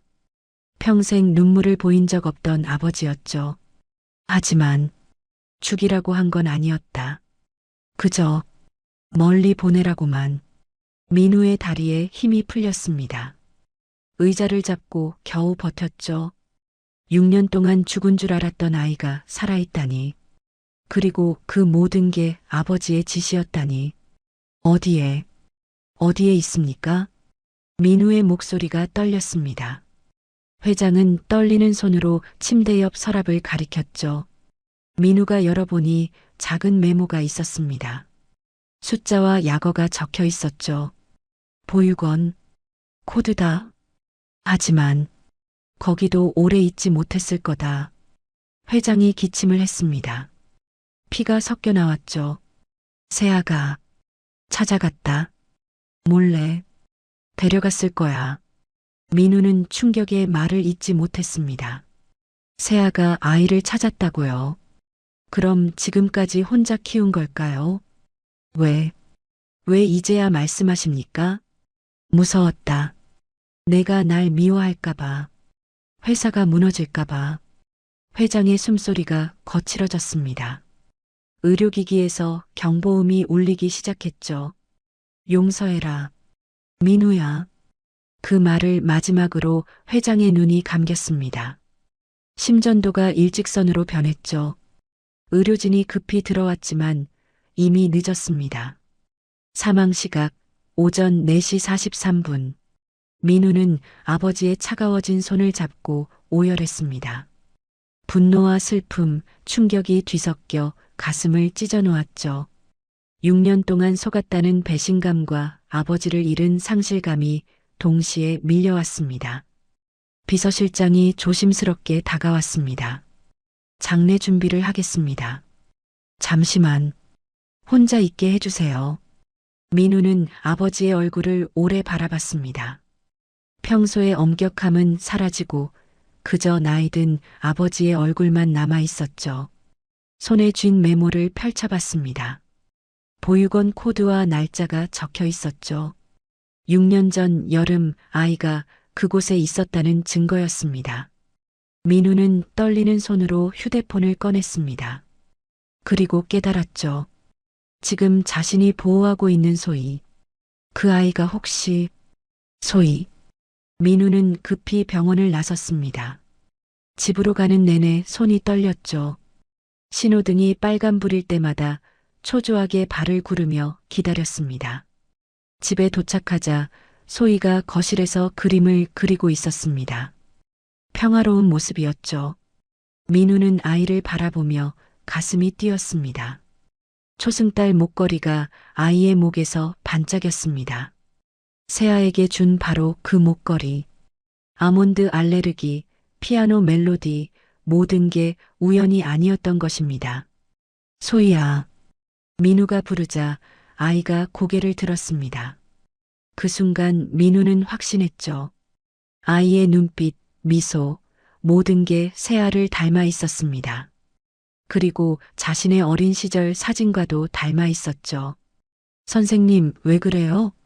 소희가 걱정스럽게 물었습니다. 민우의 눈에 눈물이 고여 있었거든요. 아니야. 그냥 너무 예쁘게 그림을 그려서. 민우는 아이를 꼭 안았습니다. 소희는 처음엔 놀랐지만 곧 민우의 품에 기댔죠. 그날 밤 민우는 회장의 메모를 따라 보육원 기록을 추적했습니다. 암호화된 파일을 겨우 열어보니 6년 전 여름 한 여자아이가 입소했다가 석 달 만에 사라진 기록이 있었죠. 담당자 메모에는 이렇게 적혀 있었습니다. 친모로 추정되는 여성이 아이를 데려갔으나 법적 절차 없이 진행됨.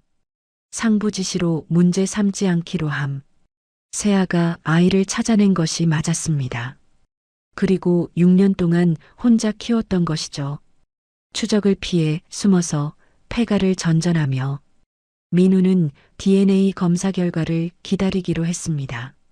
하지만 마음속으로는 이미 알고 있었죠. 소희는 자신의 딸이라는 것을. 다음 날 아침 회장의 부고가 발표되었습니다.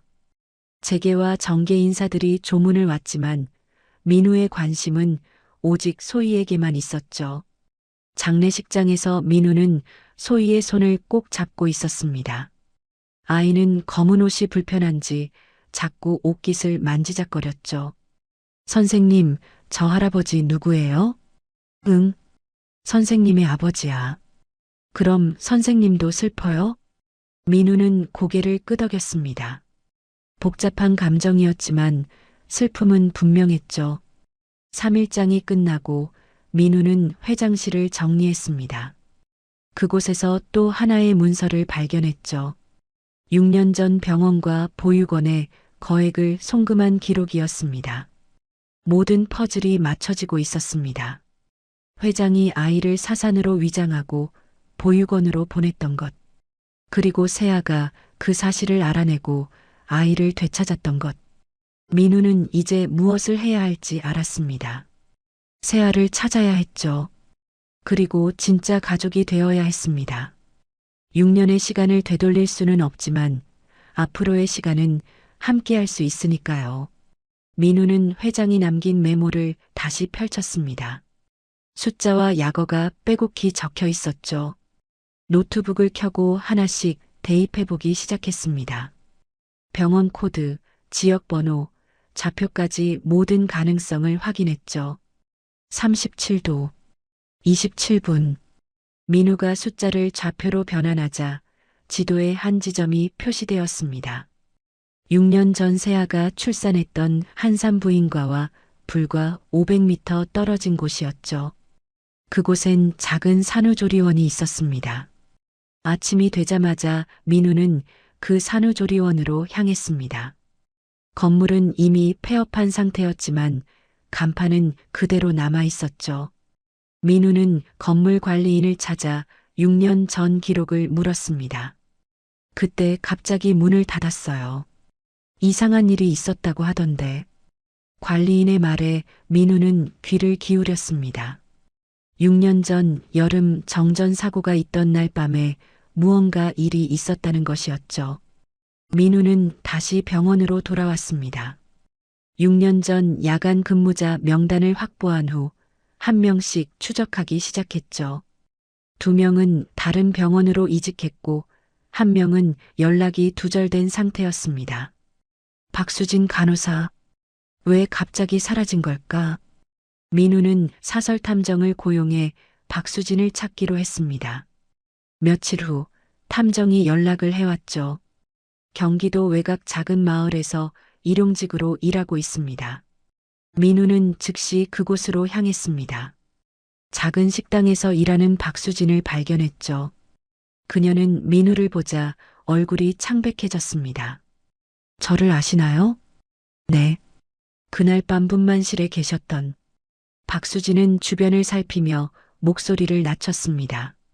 민우는 조용한 카페로 자리를 옮기자고 제안했죠. 그날 밤 무슨 일이 있었습니까? 민우의 질문에 박수진은 한참을 망설였습니다. 떨리는 손으로 커피잔을 들었다 놓기를 반복했죠. 아이는 살아있었어요. 민우의 심장이 멈추는 듯 했습니다. 하지만 회장의 고백을 들은 후였기에 침착함을 유지하려 노력했죠. 정전이 2번 있었어요. 첫 번째는 짧았는데 2번째는 길었죠. 그 사이에 아이가 태어났어요. 분명히 울음소리를 들었습니다. 박수진의 증언은 구체적이었습니다. 누군가 위에서 지시를 내렸고 아이를 다른 곳으로 옮겼다는 것이었죠. 누가 지시했습니까? 검은 정장을 입은 남자들이었어요. 재단 보안팀이라고 했죠. 민우는 녹음기를 켰습니다. 박수진의 동의를 받고 모든 증언을 기록했죠. 집으로 돌아온 민우는 보험회사에 연락했습니다. 6년 전 청구 내역을 다시 확인해 달라고 요청했죠. 담당자가 이상한 점을 발견했습니다. 사산으로 처리됐는데 산모 회복 프로그램 비용이 청구되어 있네요. 이건 정상분만 때만 적용되는 건데 명백한 모순이었습니다. 민우는 이 자료를 증거로 보관했죠. 다음으로 재단 산하 위탁시설 목록을 조사했습니다. 변호사의 도움을 받아 암호화된 문서들을 해독하기 시작했죠. 그 중에서 이상한 코드를 발견했습니다. 단기 위탁 후 행방불명. 보호이동 도장만 찍혀 있고 구체적인 정보는 없네요. 변호사가 설명했습니다. 누군가 의도적으로 기록을 지운 것 같다고 했죠. 민우는 폐가의 등기부등본을 다시 살펴봤습니다. 소유권이 재단에서 시작해 여러 회사를 거쳐 개인 명의로 넘어간 과정이 복잡했죠. 전형적인 자금 세탁 패턴이었습니다. 그날 밤 민우의 이메일에 또 익명 메시지가 도착했습니다. 초승달 목걸이와 토끼 머리핀은 산모가 아이에게 준 표식입니다. 진실을 찾으세요. 발신자는 여전히 추적 불가능했지만 내부 정보를 아는 사람인 것은 분명했죠. 민우는 드디어 결심했습니다.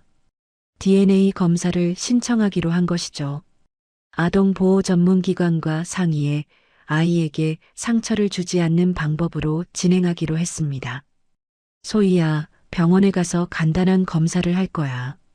전혀 아프지 않아. 네, 선생님. 소희는 순순히 따라왔습니다. 구강 상피세포 채취는 면봉으로 입안을 살짝 문지르는 것으로 끝났죠. 결과는 일주일 후에 나온다고 했습니다. 민우는 법원에 서류를 제출했습니다. 임시보호 연장 신청과 함께 미상의 가해자에 대한 접근금지 명령 확대를 요청했죠. 공문에는 GPS 추적, 브레이크 손상, 감시 정황 등을 구체적으로 기록했습니다. 판사님이 검토 후 결정하실 겁니다. 아이의 안전이 최우선이니까요. 법원 직원이 설명했습니다. 민우는 안도의 한숨을 내쉬었죠. 저녁이 되자 민우는 수첩을 펼쳤습니다. 세아가 남긴 메모가 눈에 들어왔죠. 비 오면 소리 작게. 그 의미를 이제야 알 것 같았습니다. 아이가 무서워하지 않도록 조용히 지켜달라는 부탁이었던 것이죠. 민우는 소희가 자는 방을 바라봤습니다. 아이는 평화롭게 잠들어 있었죠. 목에 걸린 초승달 목걸이가 달빛에 반짝였습니다. 곧 모든 게 밝혀질 거야. 민우는 작게 중얼거렸습니다. 6년 전 그날 밤의 진실이 하나씩 드러나고 있었죠. 회장의 지시, 보안팀의 개입, 그리고 사라진 아이의 행방까지. 다음 날 아침, 민우는 기자회견을 준비하기 시작했습니다. 재단의 불법 행위를 공개하고 제도 개선을 요구할 계획이었죠. 하지만 그 전에 DNA 검사 결과를 기다려야 했습니다. 일주일이 지났습니다. 병원에서 전화가 왔죠. 검사 결과가 나왔습니다. 직접 오셔서 확인하셔야 합니다. 민우는 떨리는 마음으로 병원으로 향했습니다. 의사가 봉투를 건네며 말했죠. 친자 확률 99.9%입니다. 생물학적 부녀 관계가 확실합니다. 민우의 눈에서 눈물이 흘렀습니다. 소희는 정말 자신의 딸이었던 것입니다. 6년 동안 죽은 줄 알았던 아이가 살아있었고 운명처럼 다시 만난 것이었죠. 집으로 돌아온 민우는 소희를 꼭 안아주었습니다. 아이는 놀란 듯 했지만 곧 민우의 품에 기댔죠. 이제 우리 함께 살자. 영원히. 민우는 속으로 다짐했습니다. 이제 남은 건 세아를 찾는 일이었죠. 그리고 진짜 가족이 되는 것이었습니다. 민우는 사설탐정의 전화를 받았습니다. 실종된 간호사 박수진을 드디어 찾았다는 연락이었죠. 경기도 외곽 작은 마을에 있습니다. 식당에서 일하고 있어요. 민우는 즉시 그곳으로 향했습니다. 2시간을 달려 도착한 작은 식당에서 박수진을 발견했죠. 그녀는 민우를 보자 얼굴이 창백해졌습니다. 저를 아시나요? 네. 그날 밤 분만실에 계셨던. 박수진은 주변을 살피며 목소리를 낮췄습니다. 민우는 조용한 카페로 자리를 옮기자고 제안했죠. 카페에 앉자 박수진은 떨리는 손으로 커피잔을 들었습니다. 한참을 망설이다가 입을 열었죠. 그날 밤 아이는 살아 있었어요. 민우는 충격을 받았지만 침착함을 유지했습니다. 6년 동안 죽은 줄 알았던 아이가 살아 있었다니. 하지만 회장의 고백을 들은 후였기에 놀란 척하며 더 자세한 정보를 얻으려 했죠. 정전이 2번 있었어요. 첫 번째는 짧았는데 2번째는 길었죠. 그 사이에 아이가 태어났습니다. 분명히 울음소리를 들었어요. 박수진의 증언은 구체적이었습니다. 검은 정장을 입은 남자들이 나타나 사산 처리를 지시했다는 것이었죠. 재단 보안팀이라고 했어요. 위에서 내려온 지시라면서요. 민우는 녹음기를 켰습니다. 박수진의 동의를 받고 모든 증언을 기록했죠. 그녀는 당시 찍었던 휴대폰 사진도 보여줬습니다. 흐릿했지만 보안팀 직원의 모습이 찍혀 있었죠. 왜 이제야 말씀하시는 겁니까? 무서웠어요. 그들이 협박했거든요. 가족까지 위험할 거라고. 박수진은 눈물을 흘렸습니다. 6년 동안 죄책감에 시달렸다고 했죠. 민우는 집으로 돌아와 회장이 남긴 메모를 다시 살펴봤습니다. 숫자와 약어를 하나씩 대입해보니 한 보육원 코드와 일치했죠. 재단 산하 비공개 위탁시설이었습니다. 변호사를 통해 그 시설의 기록을 확인했습니다. 6년 전 여름 신원 미상의 여자아이가 입소했다가 3개월 만에 사라진 기록이 있었죠. 보호이동이라고만 되어 있는데 구체적인 행선지는 없네요. 변호사가 의아해했습니다. 정상적인 절차가 아니었죠. 민우는 보험회사에도 연락했습니다. 6년 전 청구 내역에서 이상한 점을 발견했죠. 사산인데 산모 회복 프로그램 비용이 청구됐네요. 이건 정상분만 때만 적용되는데 명백한 모순이었습니다. 아이가 살아있었다는 간접 증거였죠. 그날 오후 익명의 이메일이 또 도착했습니다. 초승달 목걸이와 토끼 머리핀은 산모가 아이에게 준 표식입니다. 세아 씨가 아이를 찾아 데려갔어요. 민우의 심장이 뛰었습니다. 세아가 아이를 찾았다고요. 그럼 소희는 정말. 민우는 드디어 DNA 검사를 신청했습니다. 아동보호 전문기관과 상의해 아이에게 상처를 주지 않는 방법으로 진행했죠. 소희야, 병원에서 간단한 검사를 할 거야. 전혀 아프지 않아. 네, 선생님. 소희는 순순히 따라왔습니다. 구강 상피세포 채취는 면봉으로 입안을 살짝 문지르는 것으로 끝났죠. 일주일 후 결과가 나왔습니다. 민우는 떨리는 손으로 봉투를 열었죠. 친자 확률 99.9%, 생물학적 부녀관계 확실. 민우의 눈에서 눈물이 흘렀습니다. 소희는 정말 자신의 딸이었던 것입니다. 6년 동안 죽은 줄 알았던 아이가 살아있었고 운명처럼 다시 만난 것이었죠. 민우는 소희를 꼭 안았습니다. 아이는 놀란 듯했지만 곧 민우의 품에 기댔죠. 이제 우리 영원히 함께 살자. 민우는 속으로 다짐했습니다. 이제 모든 진실을 밝힐 때였죠. 다음 날 민우는 기자회견을 열었습니다. 재단의 불법 행위를 공개하고 제도 개선을 요구했죠. 6년 전 제 아이는 사산으로 위장 처리되었습니다. 재단 보안팀이 개입했고 회장의 묵인 하에 이루어진 일이었습니다. 언론은 발칵 뒤집혔습니다. 재벌가의 충격적인 스캔들이었죠. 앞으로 아동안전기금을 설립하고 불법 사찰 근절을 위한 제도를 만들겠습니다. 민우의 발표가 끝나자 검찰이 수사에 착수했습니다. 외주 보안팀장이 체포되었고 관련자들이 줄줄이 소환되었죠. 박수진 간호사는 증인 보호 프로그램에 들어갔습니다. 그녀의 증언은 결정적인 증거가 되었죠. 그날 밤 민우는 폐가의 도면을 펼쳤습니다. 6년 전 세아와 함께 꿈꾸던 그 집이었죠. 소희야, 이제 우리가 이 집을 완성하자. 소희가 고개를 끄덕였습니다. 아이의 눈빛에는 기대감이 가득했죠. 민우는 리모델링 업체에 연락했습니다. 중단됐던 공사를 재개하기로 했죠. 창호 교체, 단열 시공, 배관 정비까지 모든 계획을 다시 세웠습니다. 아빠, 제 방은 어디예요? 소희가 처음으로 민우를 아빠라고 불렀습니다. 민우의 눈시울이 붉어졌죠. 여기야. 햇빛이 잘 드는 이 방이 내 방이야. 소희가 환하게 웃었습니다. 그 미소가 새알을 닮아 있었죠. 민우는 소희의 머리를 쓰다듬었습니다. 이제 남은 건 새알을 찾는 일이었죠. 그녀가 어디에 있든 반드시 찾아서 진짜 가족이 될 것입니다. 며칠 후 민우의 휴대폰에 모르는 번호로 문자가 왔습니다. 비가 그치면 만나요. 짧은 문자였지만 민우는 알았습니다. 새하였죠.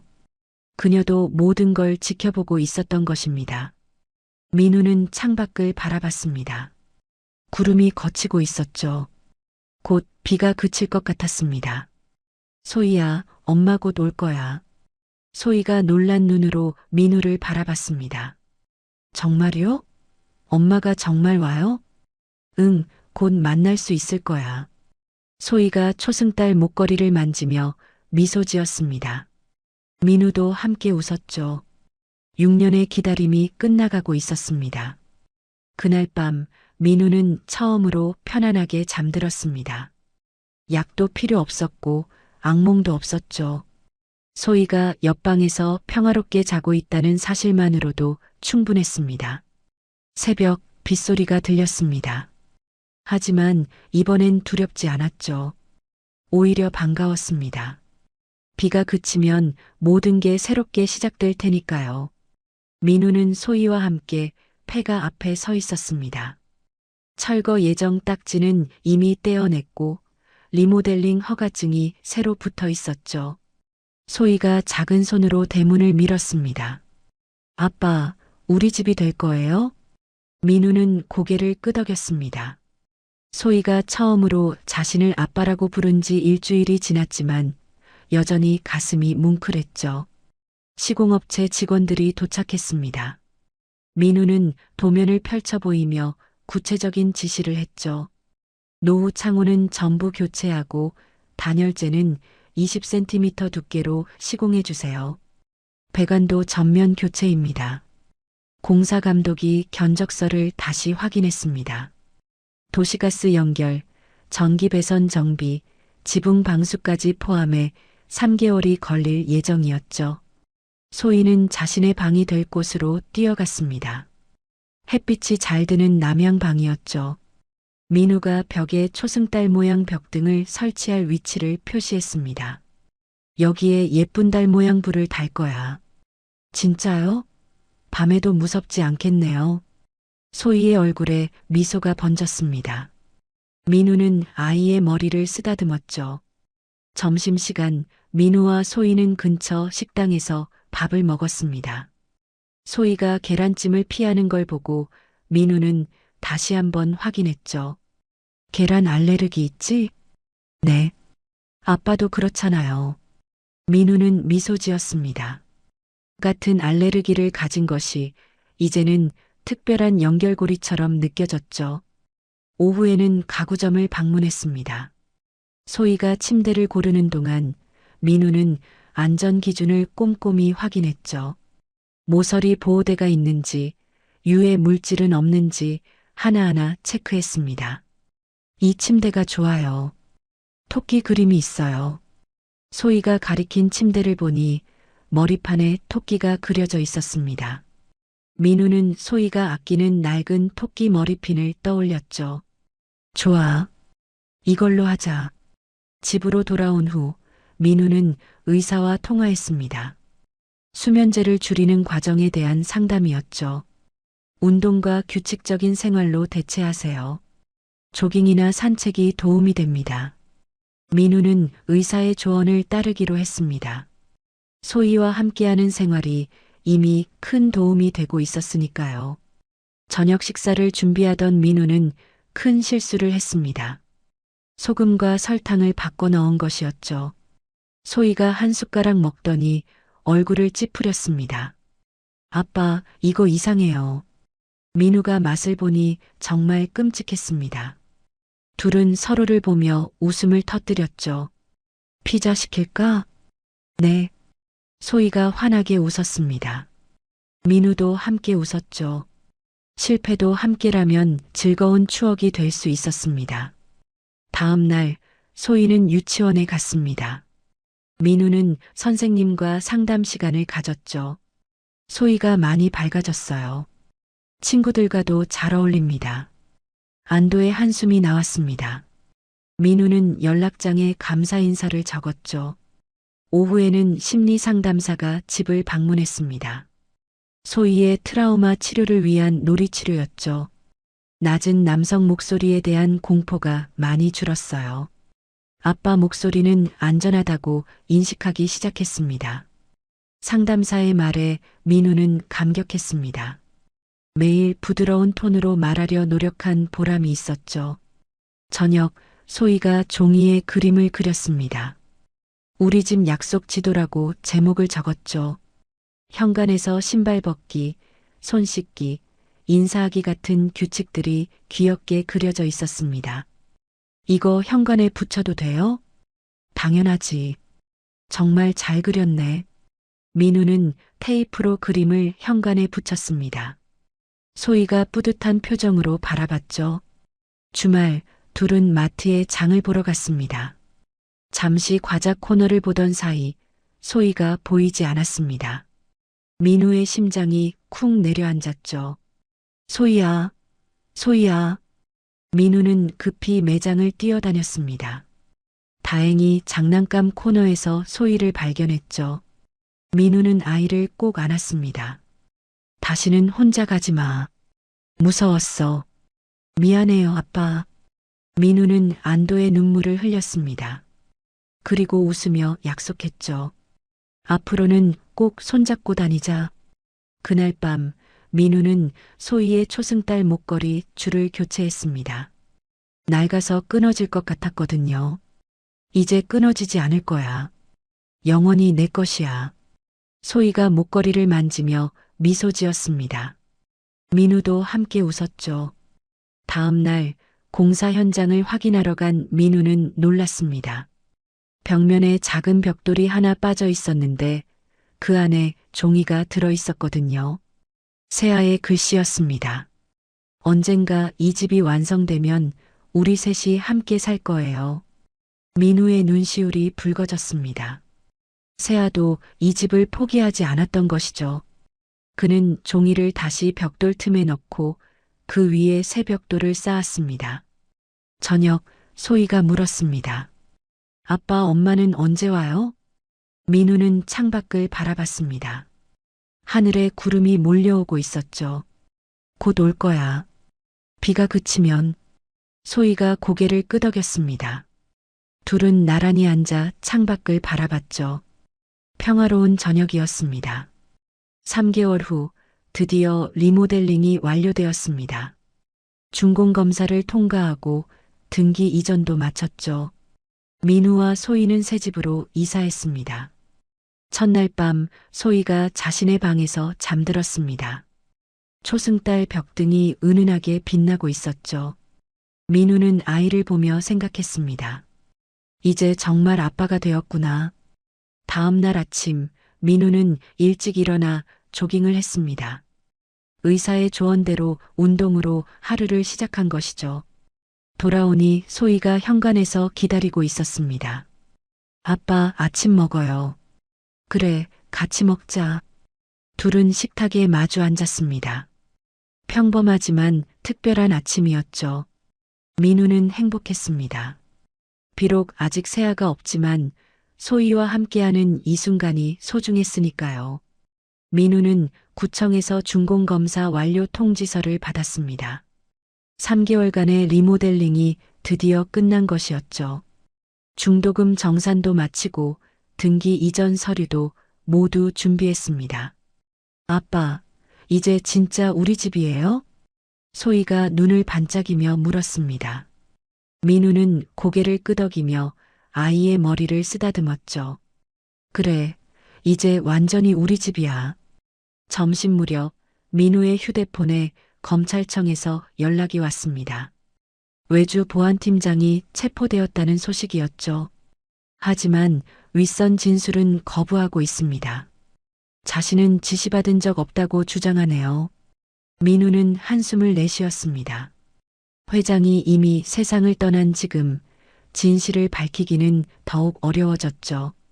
오후에 민우는 재단 이사회를 소집했습니다. 새로운 대표이사로 취임한 후 첫 공식 발표였죠. 앞으로 재단 내 모든 감시 행위를 금지합니다. 내부 고발자 보호 규정도 제정하겠습니다. 이사들은 조용히 고개를 끄덕였습니다. 민우의 결단력 있는 모습에 누구도 반대하지 못했죠. 저녁이 되자 민우는 소희와 함께 동네 파출소를 방문했습니다. 경찰서장과 한라인 구축에 대해 논의했죠.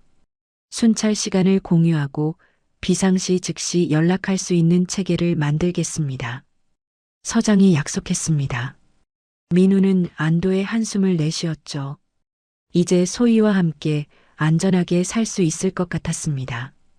그날 밤 10시 갑자기 초인종이 울렸습니다. 민우가 인터폰을 확인했지만 아무도 보이지 않았죠.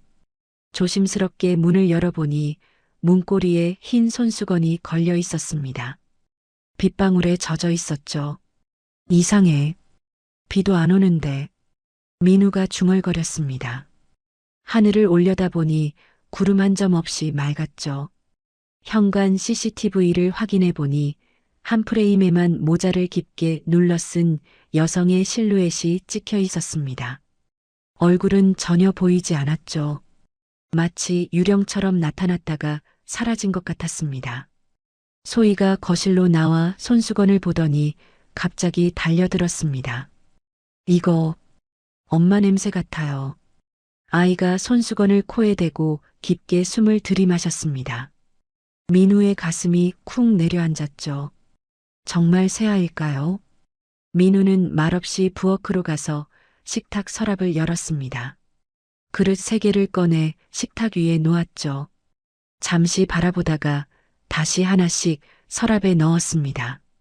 아직은 때가 아닌 것 같았거든요. 소희야, 이제 자러 가자. 네, 아빠. 소희를 재우고 거실로 나온 민우는 창밖을 바라봤습니다. 날씨 앱을 확인해 보니 내일도 맑음이었죠. 비 소식은 전혀 없었습니다. 하지만 이상하게도 공기가 촉촉했습니다. 마치 비가 올 것 같은 습한 기운이 느껴졌죠. 민우는 창문을 열고 손을 내밀어 봤습니다. 분명 습기가 느껴졌습니다. 새벽 2시 민우는 잠이 오지 않아 현관으로 나갔습니다.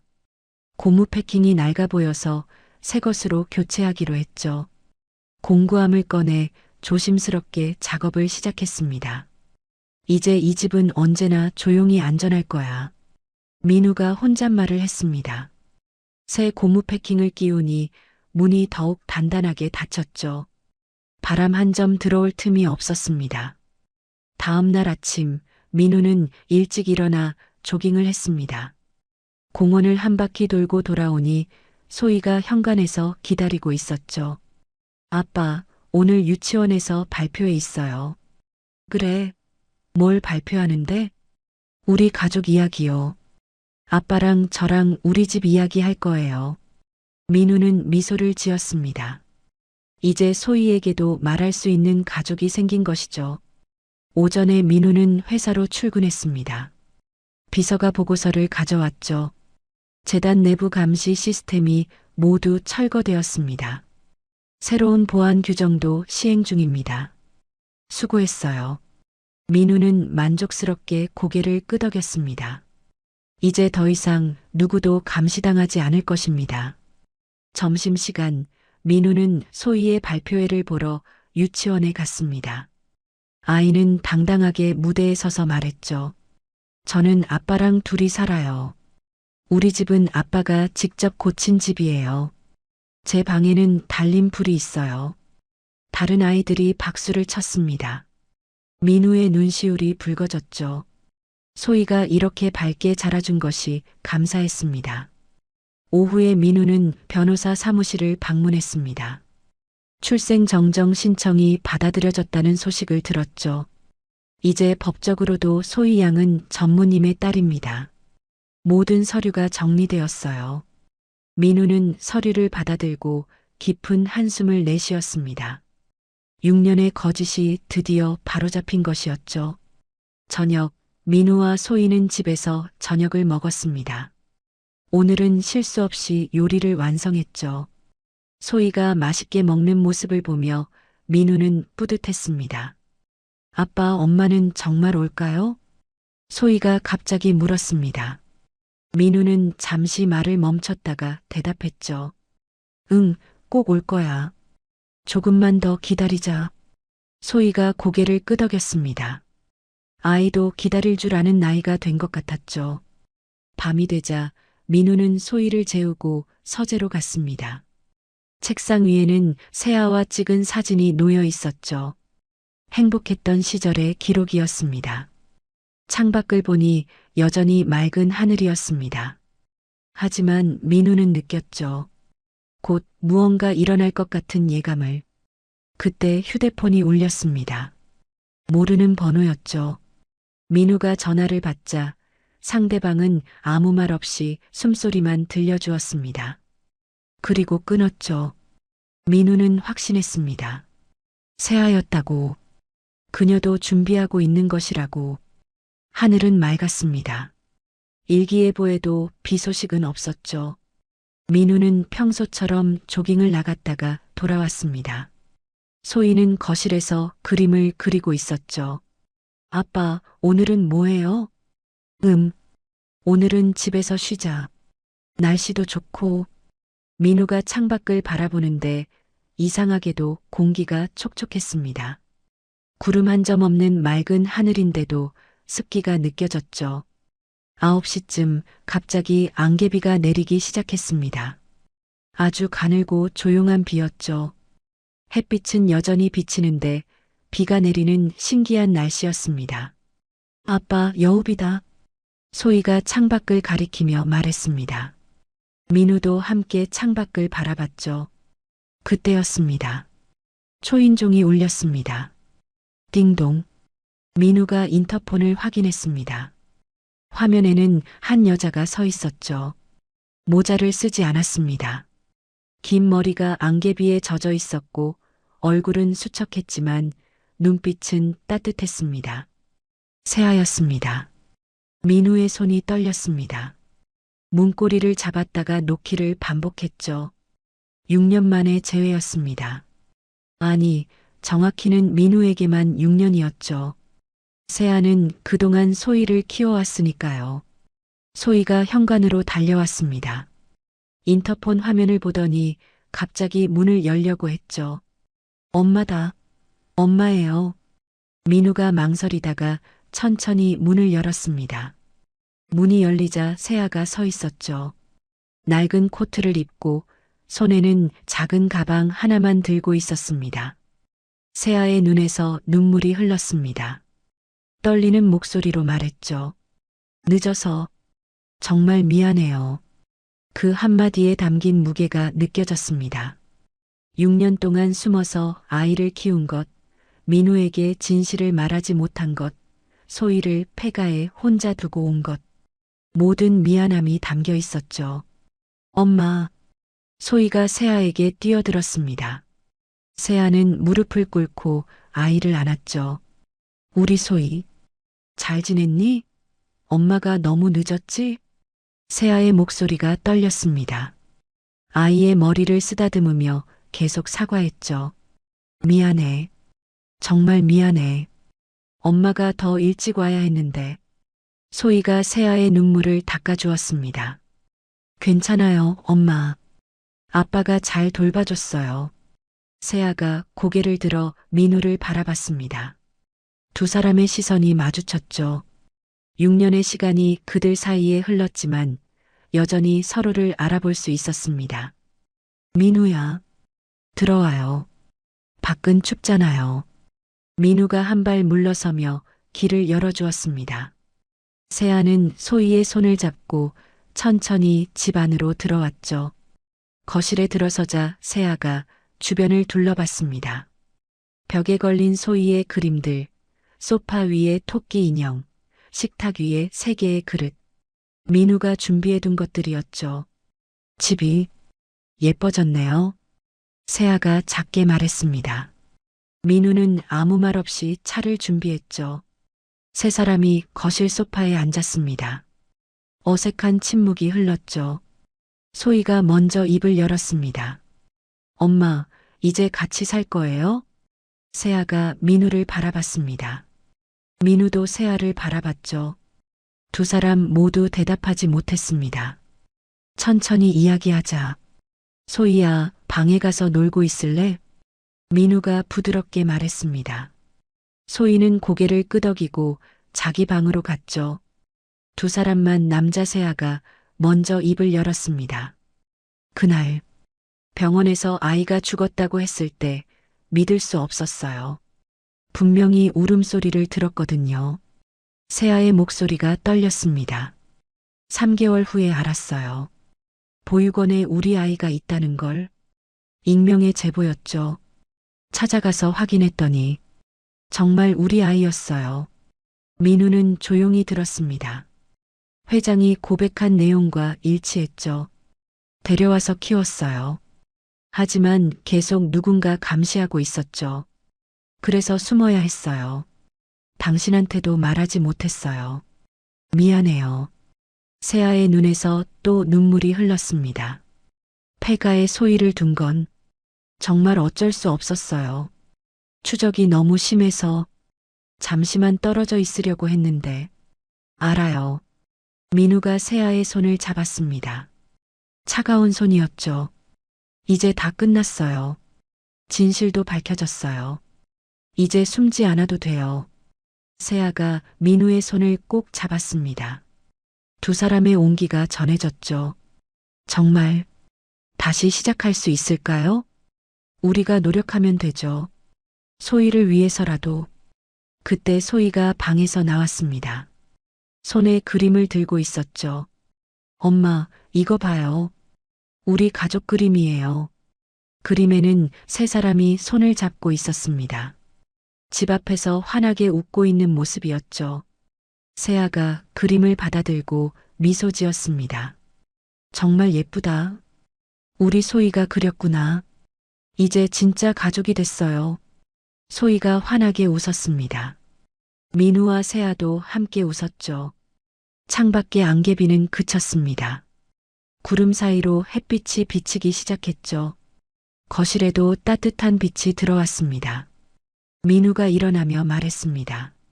짐 가지러 가야 하죠? 같이 갈게요. 고마워요. 세아가 고개를 끄덕였습니다. 세 사람이 함께 현관으로 나갔습니다. 소희가 엄마와 아빠의 손을 하나씩 잡았죠. 문을 열고 밖으로 나가는 세 사람의 실루엣이 햇빛에 비쳤습니다.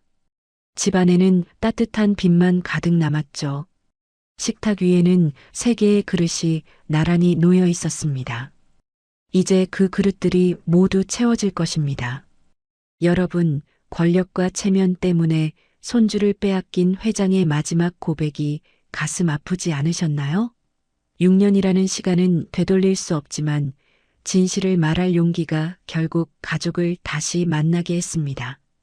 살다 보면 자존심과 체면 때문에 소중한 사람을 놓치는 일이 참 많습니다. 하지만 인생의 끝자락에서 후회하기엔 너무 늦겠죠. 오늘이라도 용기를 내어 먼저 손 내밀어 보세요. 미안하다는 말 한마디, 보고 싶다는 전화 한 통이 기적을 만들 수 있습니다. 여러분도 화해하고 싶은 가족이 있으신가요? 댓글로 들려주세요. 여러분의 이야기가 또 다른 누군가에게 용기가 될 수 있습니다.